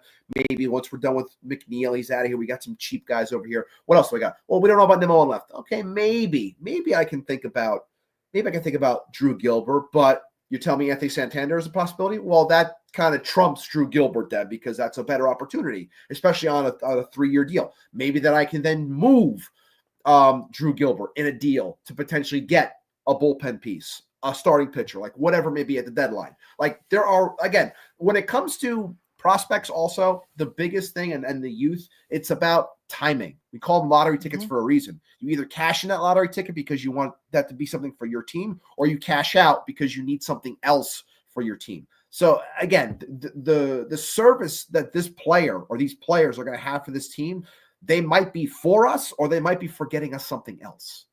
And look, I just want to say this. We've got a lot of people watching. We have a lot of new subscribers over the last several weeks. This is why the live chat is fun. This is great. I'm very expressive. This is great. I'm not putting anybody down in these comments. As a matter of fact, again, if we bring up your comments a lot, that means you're fueling good conversation. Absolutely. So I don't want anybody to be upset. I don't want anybody to be turned away. No, I don't want anybody to be angry. This is where the debate comes in. But I'm going to bring up this one, then we're going to move on. Zero Cool said the younger talent has to come through in order for this franchise to be like LA. True. But Ibby, the Los Angeles Dodgers at first base, who is there? They have Freddie Freeman. Okay. Is he a young player that they drafted and developed? No. Okay. At second base, who plays second base? I think right now it's Mookie Betts. Is Mookie Betts playing second base? Okay. Is he a young player they drafted and developed? No, he's not. At shortstop, who plays shortstop? Is it Tommy Edman? Okay. Is he a young player they drafted and developed? No, he is not. I think he's from St. Louis. Who plays third base? Third base is Max Muncy. Is he a young player that they drafted and developed? No, he's from Oakland. Okay. Who plays left field? I'm trying to think of this team. Who else is on this team? Left field. I already said Betts is at second. Who's playing? I don't know who's in left. I don't even know. Probably Teoscar Hernandez at least some of the time. Okay, if he's not DH. Okay, so Teoscar. Okay. Young player they drafted and developed? No, he's been bounced around a little bit. Who plays center field? Center field is... And I know it's the offseason, so things can change, but just go with the exercise. I'm trying here. Dying, sorry. Center field is... Who the hell's in center field? I'm losing track of this Dodger team. I don't even know. Who's in center field? Who's playing center field? I don't even know who's in center field. Oh, Kike Hernandez played a little bit out there. Okay, he's not. He's from Boston. He's from Boston. Well, I mean, he was from the Dodgers first, but certainly not a star. Right. No. Okay, Chris Taylor factors in. Chris Taylor plays some center field, some second base, whatever. Also not a young player they've drafted and developed. Right. Shohei Ohtani. Yeah, no. Not a young player they've drafted and developed. No. And then Will Smith is their catcher. Smith is the catcher, and then if you want to say Mookie Betts is in right, and you want to say Gavin Lux is up in the middle, that's the one guy that was the the young guy that they developed and brought up. Oh, thank you. And Will Smith. Conforto is now on their team. So that's so yeah. Okay, look, yeah. My point is this. Not there. Yeah. My point is this. There are not a lot of people on this team that they have drafted and developed. Will Smith, yes. Gavin Lux, and Will Smith's a star. Yes. Gavin Lux is not a star, but he plays a role. Sometimes he plays short. Sometimes he plays second. He plays on the infield. Great. Perfect. Fine. Everybody else on their team, not a guy they've drafted and developed. Now, Chazin saying, what about the Atlanta Braves? Yeah, totally different story. But I was responding to the comment that that's right. Zero said that if you want to be like the Dodgers, you have to draft and develop the young kids. He's right. Andy Pajes. That was the center fielder. Andy Pajes. There you go. Okay, there's so three guys. That was the one. Thank you, F. Torres. If this is your first time here, thank you. Mm-hmm. Look, I understand what you're saying. Keibert Ruiz for Scherzer and Turner and Ryan Pepio for Swans. Mm-hmm. Yes, you have to trade. You can trade these guys. You develop them, and then you can trade them. That's what the Dodgers do the most. Yes, and that's my whole point. Do it the most. My whole point is that you cash in these lottery tickets when you have the opportunity to cash in the lottery. And a lot of times when they sell off on those tickets don't really turn out that well for the person who got those pieces either. Just saying. Yes, Kershaw was homegrown. And how much of their homegrown starting rotation won the World Series this year?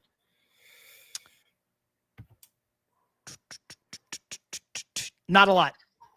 Kershaw was hurt. Dustin May was hurt. Walker Buehler finally contributed. But I see Yamamoto. I see Glasnow. Now they have Snell. Look, my point, I don't want to beleaguer the point here.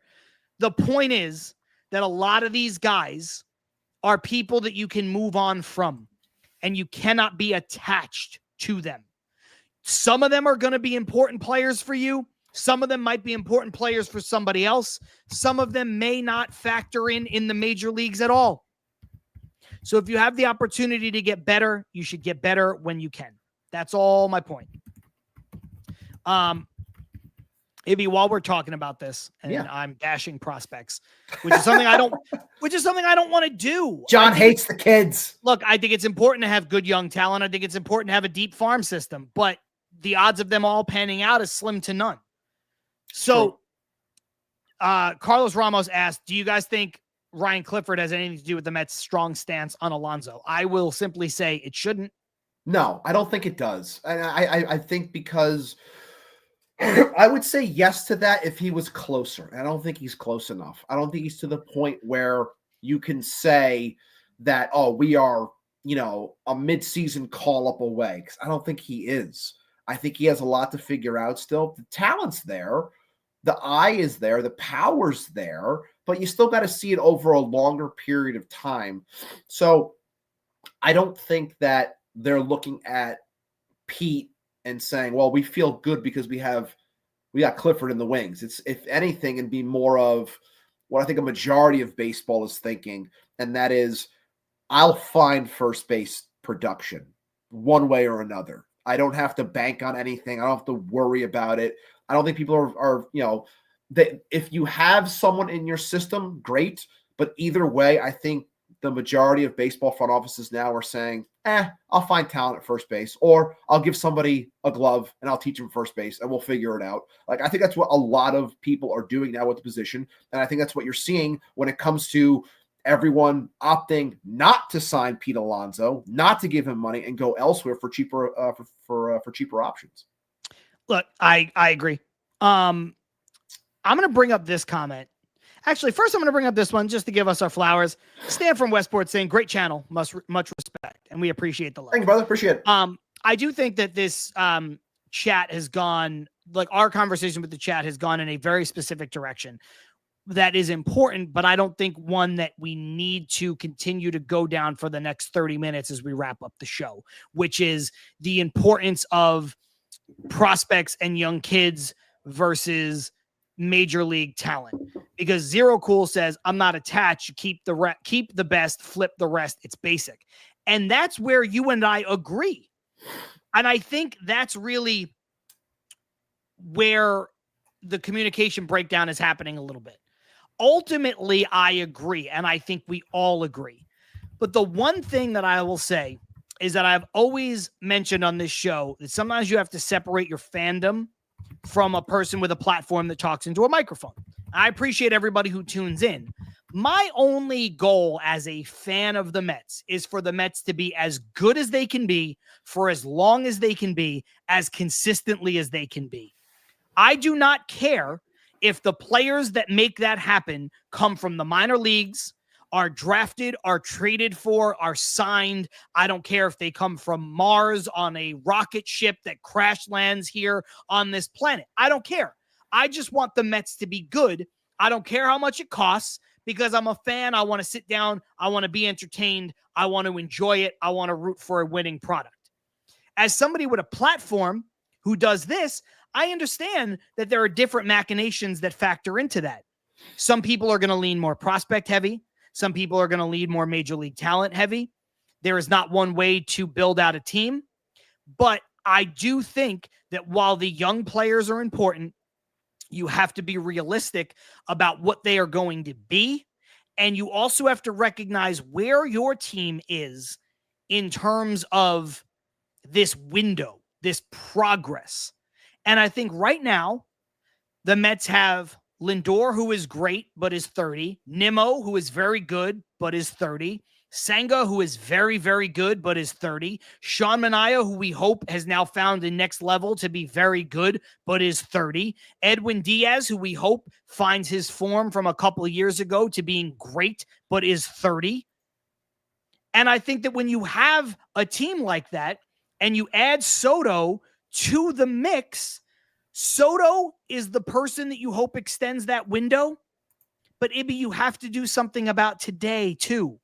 Today matters.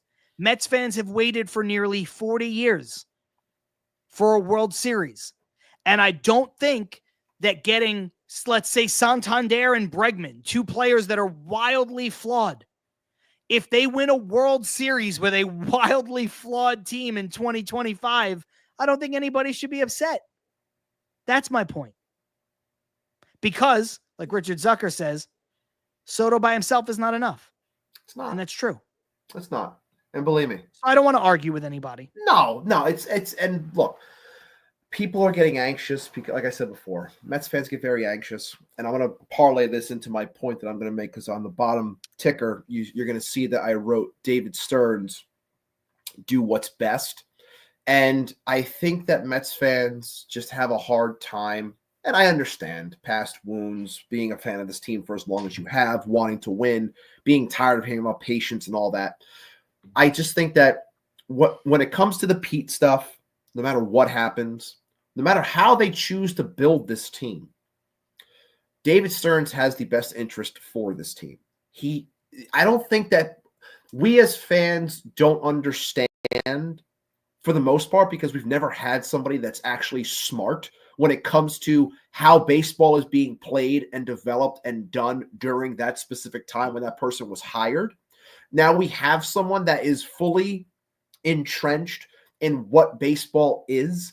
And I always like to shout out Casey Stern, 3-time guest of the show, when we talked about David Stearns with him way back when. And we said, look, do you believe, like we believe, that David Stearns is the right call for this team? This is before he was even here. And he said that David Stearns is the same ilk of an Andrew Friedman. That is someone that is the top of the top. So, like, you have that guy now. You just got to let him work. And these things take a little bit of time. And maybe it's because we live in a time where we have such a want for instant gratification that when we don't get it, we're just like, what the hell are you doing? What's going on? Yeah, you give me Juan Soto. I want what's next? What's next? Give me. Like, hold on. You're gonna get more. It's gonna make sense. You just gotta wait a second, okay? And you're gonna get it. There is no chance that the way that Juan Soto spoke at that presser, talking about, he even said at the presser he wanted bats behind him. He literally said that. So there's no point. The that Mets convinced they were Juan selling- Soto to leave with Aaron Judge protecting him to a team where they were like, You're gonna get don't Brady. worry. No, but they're like, don't Yeah. worry, we've got you. Right. He left the known commodity of Aaron Judge, where he had the best year of his career. He left that to go to a team that is saying, hey, we don't have Pete Alonso back yet, but we're working on stuff. Hey, we don't have Vlad Guerrero Jr., but we're working on stuff. Now, I'm not saying the Mets don't have anything. I'm just saying they convinced him to walk away from Judge. You know that whatever they said was compelling. Yes, and it's not a bait and switch. It's like, here, take our money, but then you're just going to take our money and we're not going to give you anything. So basically we're wasting our money. Like, no, like that doesn't make any sense. Mets fans get in their heads way too much. So there's going to be more offense put on this team, acquired from this team, however they do it. It's going to happen. I know we're all anxious. We want these things. I want it too. I'm not backing off of what I said. I truly believe that 2 big bats are still going to be on this team because it makes the most sense in the short term, in the immediate future.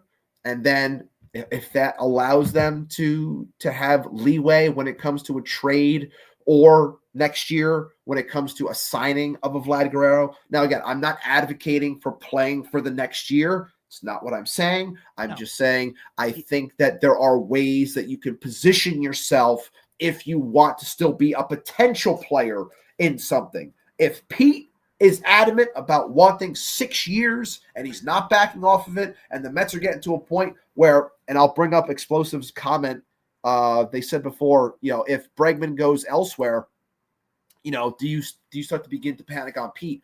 Look, I'm saying that it's to the point for me that if he's going to keep on saying, I want this, I want that, I'm not signing unless I get this or that, that's where you're going to see the Mets a lot more involved. And that's not going to happen, Explosive, where it would be, we're going to get Bregman in here because we're not getting shut out. Like, I'm not waiting for you. If you're going to keep doing this, I'm going to get at least one piece here. I'm going to bring in Santander. I'm going to bring in Bregman. I'm going to trade, like whatever they're going to do. You're going to get at least one. The Mets and David Stearns will not be tied down by Pete Alonso's demands and let it hold up what they could potentially do, because it reminds me, and granted, it was the wrong pivot when we go back on this, and it's a name we shouldn't say, but I'll say it anyway. When it came to Real Muto and McCann, when they felt like they were backed into a corner and they didn't want to be, bent over a barrel when it came to Real Muto's contract, so they said, screw it, we'll give $40 million instead to McCann instead of waiting out JT Real Muto. Look, in the end, in the long run, it was the wrong move because JT was better. But I don't think they're going to allow themselves to be put into a corner where it's like, hey, you got to give me everything I want now. And they can be like, no, we don't. This is our offer. This is what you're going to get. And if you don't want it, we're going elsewhere. Like, I really think it's going to start getting to that point. But this is staying in line with what I was saying from the jump of the offseason. And that was Pete Alonso was going to be on ice for a while because I felt like this was going to be a very stubborn way about things. I still think it can happen. But again, allow David Stearns to work and trust in what he does. Absolutely. I agree.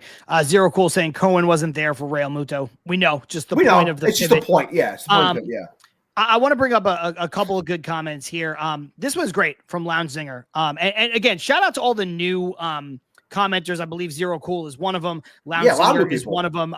Black Cat 41 and some other folks too. We appreciate all the new folks joining into the conversation. We couldn't ask for a better combination than Cohen and Stearns. Stearns finds unheralded value. Cohen drops the nukes.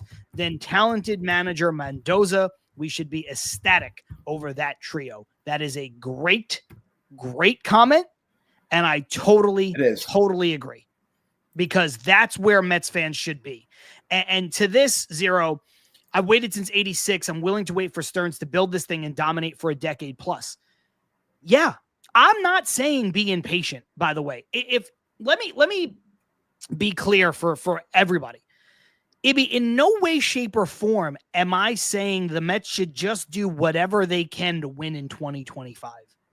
Sign any bad deals, lock yourself out of potential other free agents in the future because you signed Bregman to a 7-year deal and you gave Alonso 7 years. And I'm not saying do that. I'm just saying you have to acknowledge where they are right now, what they still need, what they did last year, what they're trying to build off of from last year to this one with Juan Soto being a part of it, and the fact that a lot of their prospects that a lot of people love that are Mets fans, a lot of the league doesn't love the same way. And a lot of those prospects are not these can't miss slam dunk players, and they're also not players that are particularly close. Carson Bench, years away. Ryan Clifford has warts, and he is still a couple years away. Drew Gilbert, maybe the closest player to being ready, was hurt basically all last year, stunted his development. Jet Williams, maybe another player close to being ready, hurt all last year, stunted his development. Luis Angel Acuna, the only one who stayed healthy, had a terrible year in AAA. He got here and he helped save the season over a 12-game stretch. We talked about it with Laurie Rubinson. Maybe he's a bright lights guy. Maybe the pedigree, maybe he got bored in AAA. Maybe he'll be a very good player, but we don't know because it was a very small sample size and his production over the minors, over the course of his minors career, not terrific. Ronnie Mauricio. I loved Ronnie Mauricio's upside. I thought he was a poor man's Ellie De La Cruz. Speed, power, flash, pizzazz, all of it. But he had 2 knee surgeries and he hasn't played in a year. That stunted his development. Brett Beatty's a quad A player to this point in his career.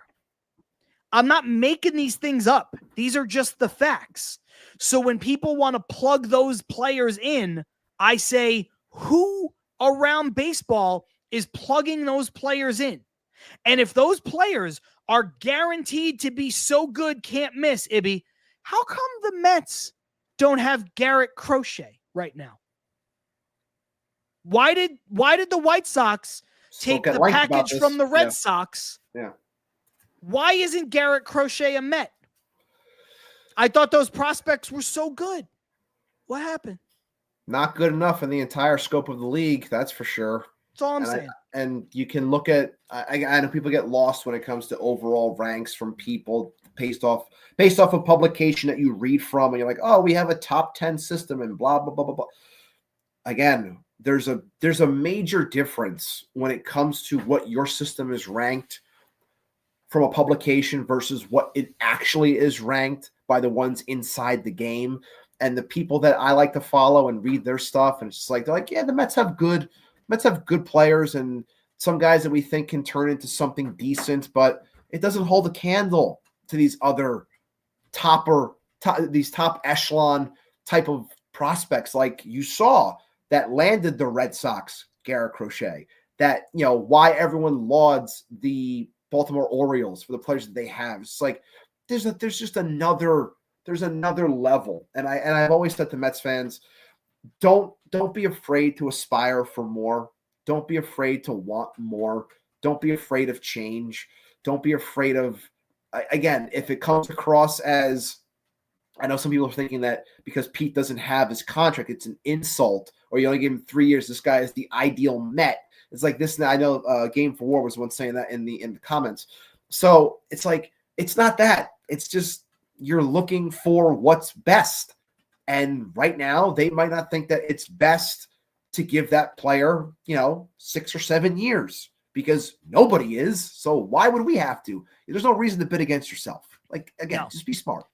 And I do acknowledge Acuna is killing it in Venezuela. The Venezuelan Winter League is comparable to like AA by most accounts. So, I mean, I'd rather have a guy put up good numbers in winter ball than bad numbers in winter ball, but Acuna is killing it. And I like Acuna. I think Acuna can be a very serviceable major league player. But again, he is dominating in a league that is basically AA. So, Charlie saying first year opt out with Pete puts him in competition next year with Vlad.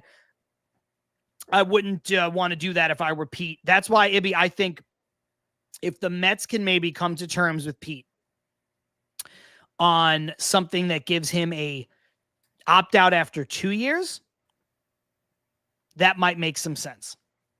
I said last week that I wasn't sure if the Mets would be on board playing this opt-out game with Pete, unless the whole idea now that I have a week to think about it, unless the whole idea would be if you gave him the opt-out after one, it's because you want to say, hey, you did great, which is why you probably helped us do well. Now you want to cash in. Now we can switch our target towards Vlad. But Charlie, I would go the opposite way on that. And I think that he would want that mainly because he would be viewed as the cheaper option. And he would be able to get a contract that would look lesser than what Vlad's going to get. So look, I still don't think people think Vlad's getting $400 million, $500 million. He's not. I'm sorry. I know he's 26. I know he's got the name. I'm telling you, I don't think he's getting that much money. Things can get crazy. I understand. We saw that happen this year, but I don't think a first baseman with that body stature, I don't think it's going to happen. I think he's going to get paid, but I think you're looking more in the mid to high twos, maybe. If he's I could see it going to 300 million. I can't see it going to 4 and 5. I'm just using really round numbers with Vlad Jr. He's 26, going to be 27 years old or whatever. I could see a team giving him 10 years, 30. Even with the body type, I could see 10 years, 30 being on the table. But I mean, that's $300 million. That's a ton of money. I don't think he's getting $400 and $500 million. I think that's a fallacy. Now, Dan, if this was true, he turned down 340. I don't know if that is true.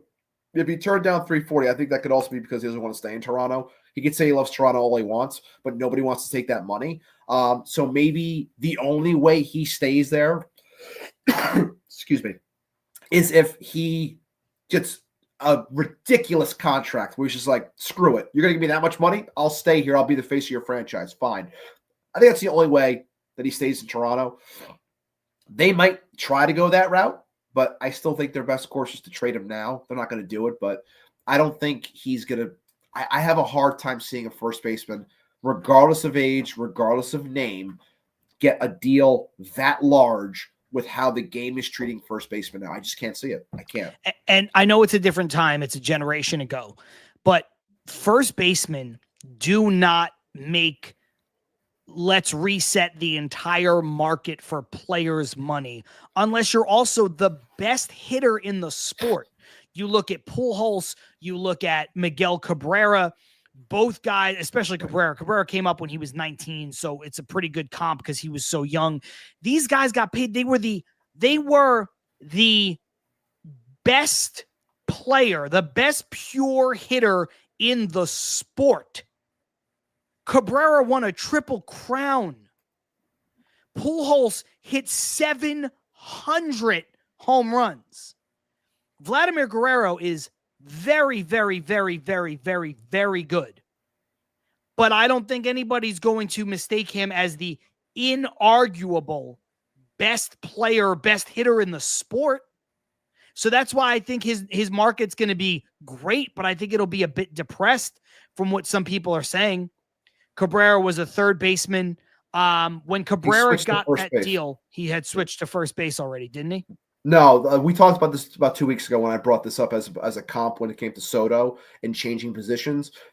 He signed with Detroit, but the second he signed, he went to first base. Right, and then he moved back to first base for a year for back to third base for a year for Prince Fielder, and then they traded Fielder and he went back to first. Yes. Yeah. So he was a first baseman when he got the deal, essentially. Essentially, because once he signed, it's like you're our first baseman. Like that's why he got paid what he got paid. So you're gonna be our first baseman. And first baseman was still getting paid then. They were still getting paid. Yeah. I know it's a different market. It's just it's one of those things to consider. Game for War saying, how is Jose Siri? Any update on the hand? It seems like he got hit in the arm, not the hand. I think he's going to be okay. And he's going to be fine. It seems like it hit him around the pitch hit him around the elbow and like bicep, tricep area, not the hand. Yeah. So he should be fine. Nothing to see here. Zero Cool saying 2027. Let's see where Williams, Gilbert, Clifford, and Benj are. What will we bet? Pastrami at Katz's? Sure. Sure. I'll take that bet. Because here's like he said this before. Would you rather have the Minaya model, old guys plus Wright and Reyes with a 3-year window, or Frank Cashin's Mets who were built to win for a decade? Obviously, you'd rather have the model that's built to win for a decade, but where's that decade of championships the Mets won with Frank Cashin? Did they win championships for a decade? I count one World Series in 86.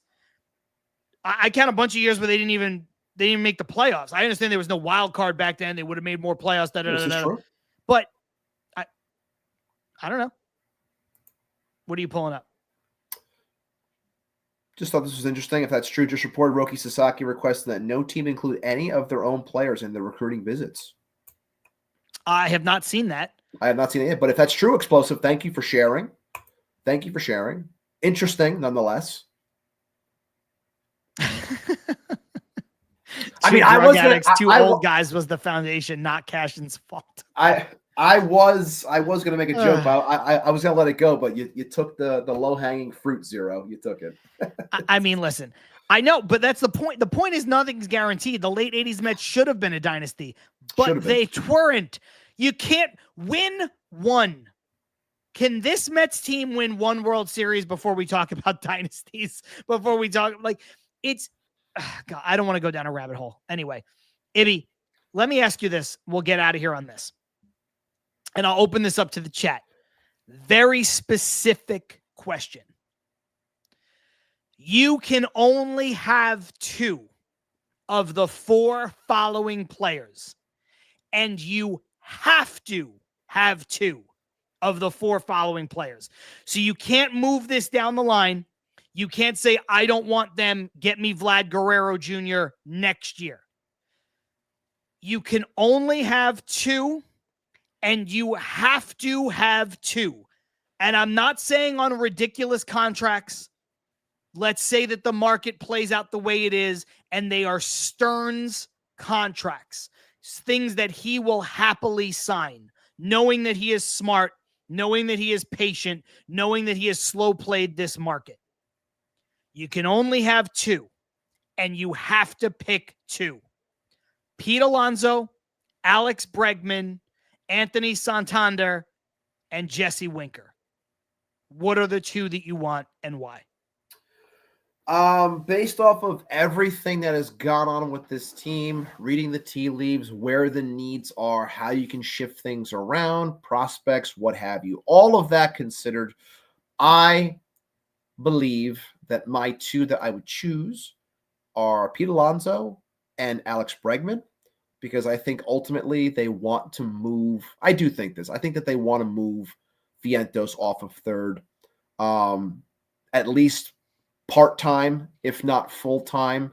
I think that's why the Bregman smoke, I buy it. I know people are saying that the Tigers are the ones there the most right now. I question that because of the players that they have in developmental as well. And if they're going to, spend big again. But again, there is the AJ Hinch connection with Bregman, so it is possible. But I think that it's Alonso and Bregman. From a defensive standpoint, it makes sense. From an offensive standpoint, it makes sense. From a pedigree standpoint, with Bregman as a champion, makes sense. Adding that to the Sotos, to the Lindors, what he brings to the table from a studying perspective, the things that I've learned about him, shout out to Keith from Shea and Sons who filled me in with some Bregman information I thought was very interesting with how Bregman handles himself after games, during games, how he interacts with the pitchers and things like that. So I think it's a very interesting and fitting match. So of the 4, I'm still holding true to what I said last week. Under $300 million, I still think it's possible, and that's between Pete Alonso at first and Alex Bregman at third. I'm going to have to go with you on that.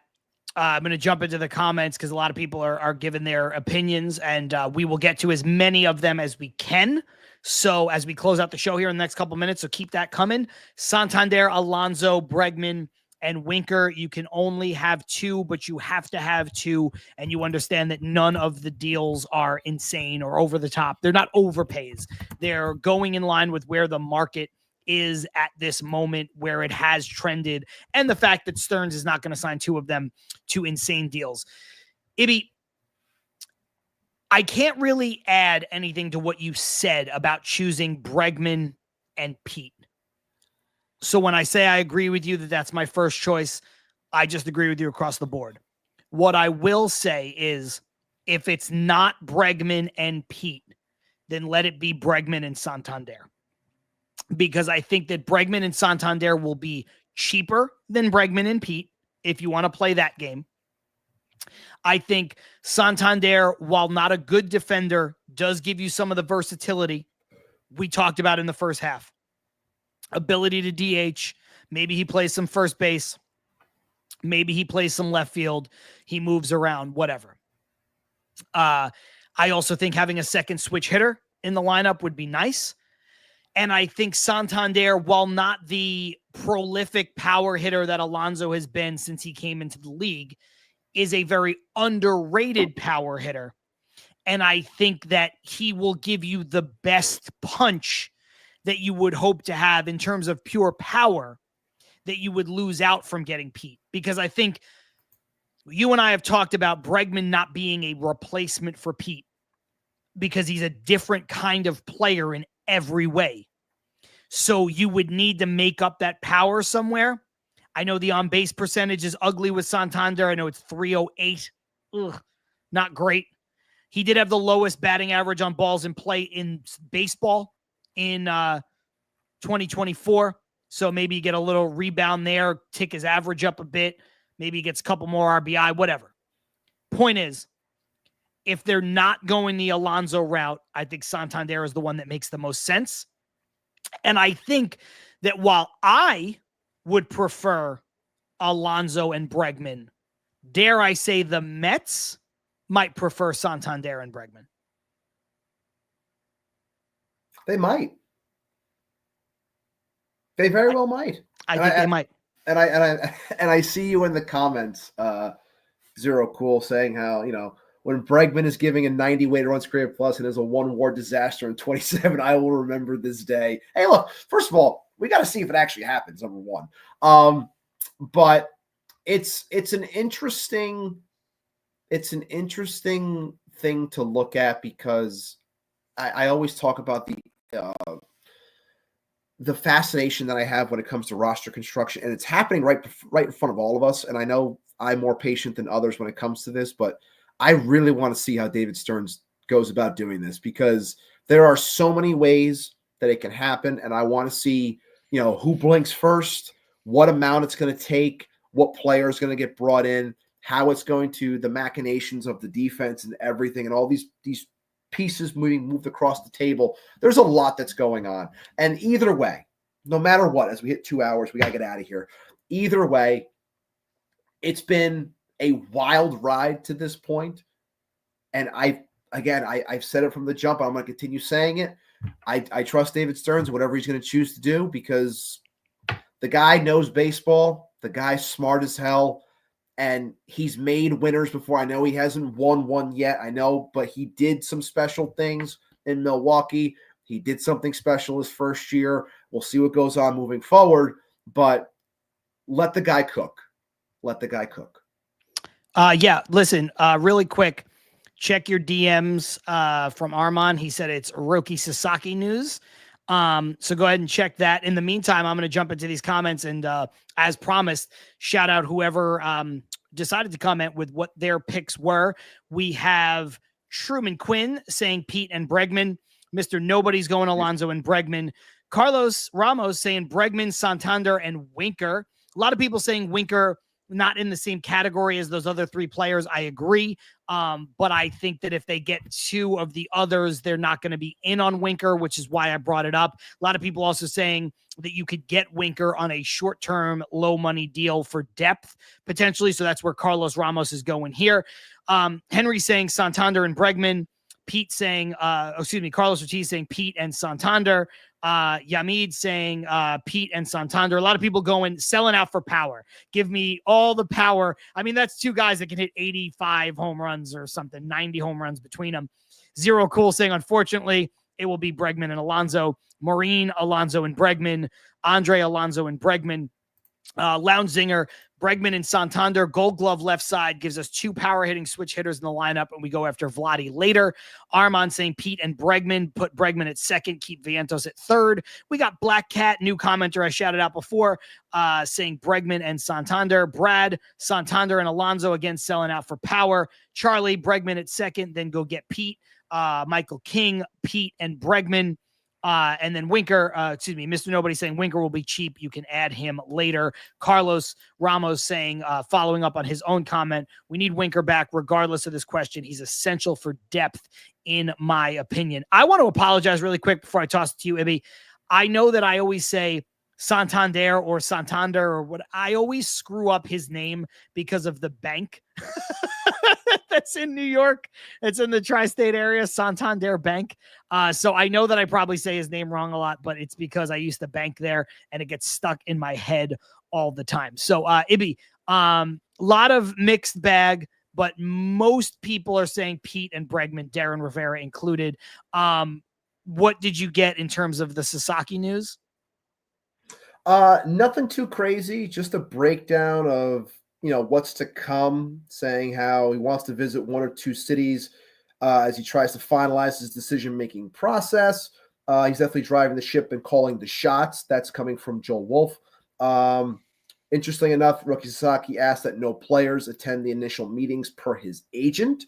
Sasaki is not concerned with whether a team has Japanese players on it or not.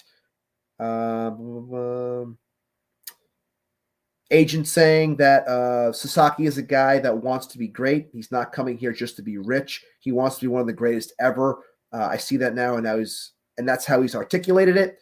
To be that, he knows he has to challenge himself. That's basically it. Okay. It. I think saying he doesn't care whether or not there's Japanese players and saying he doesn't want any players there for the initial meetings.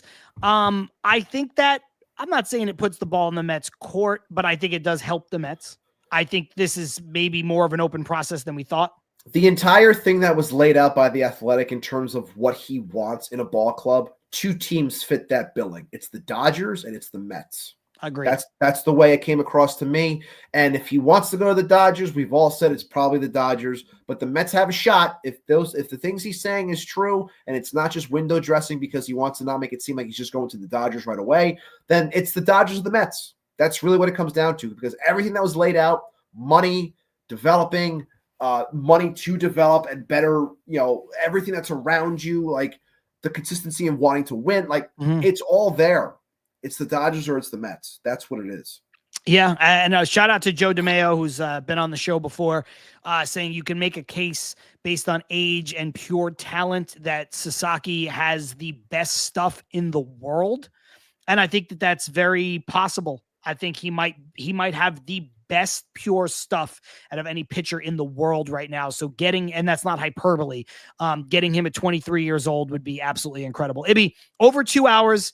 Gained a lot of subscribers. Viewership was great. Just under 1,000 folks is what it peaked at. A little less than what we had last week, but I understand it. It's a busy week. It's a sleepy week. It's a lot of different stuff for people to be able to be locked in all the time for a 2-hour show. But love everybody who was here commenting. Love the new folks. Love the old folks that have been here with us since day one. I just want to say Happy New Year to everybody. Next week, we will be back in our regular time slot, which is 5:30 p.m. Eastern on Wednesday. So it'll be just over a week when we talk to you guys next time. But I hope everybody has a safe, happy, healthy New Year.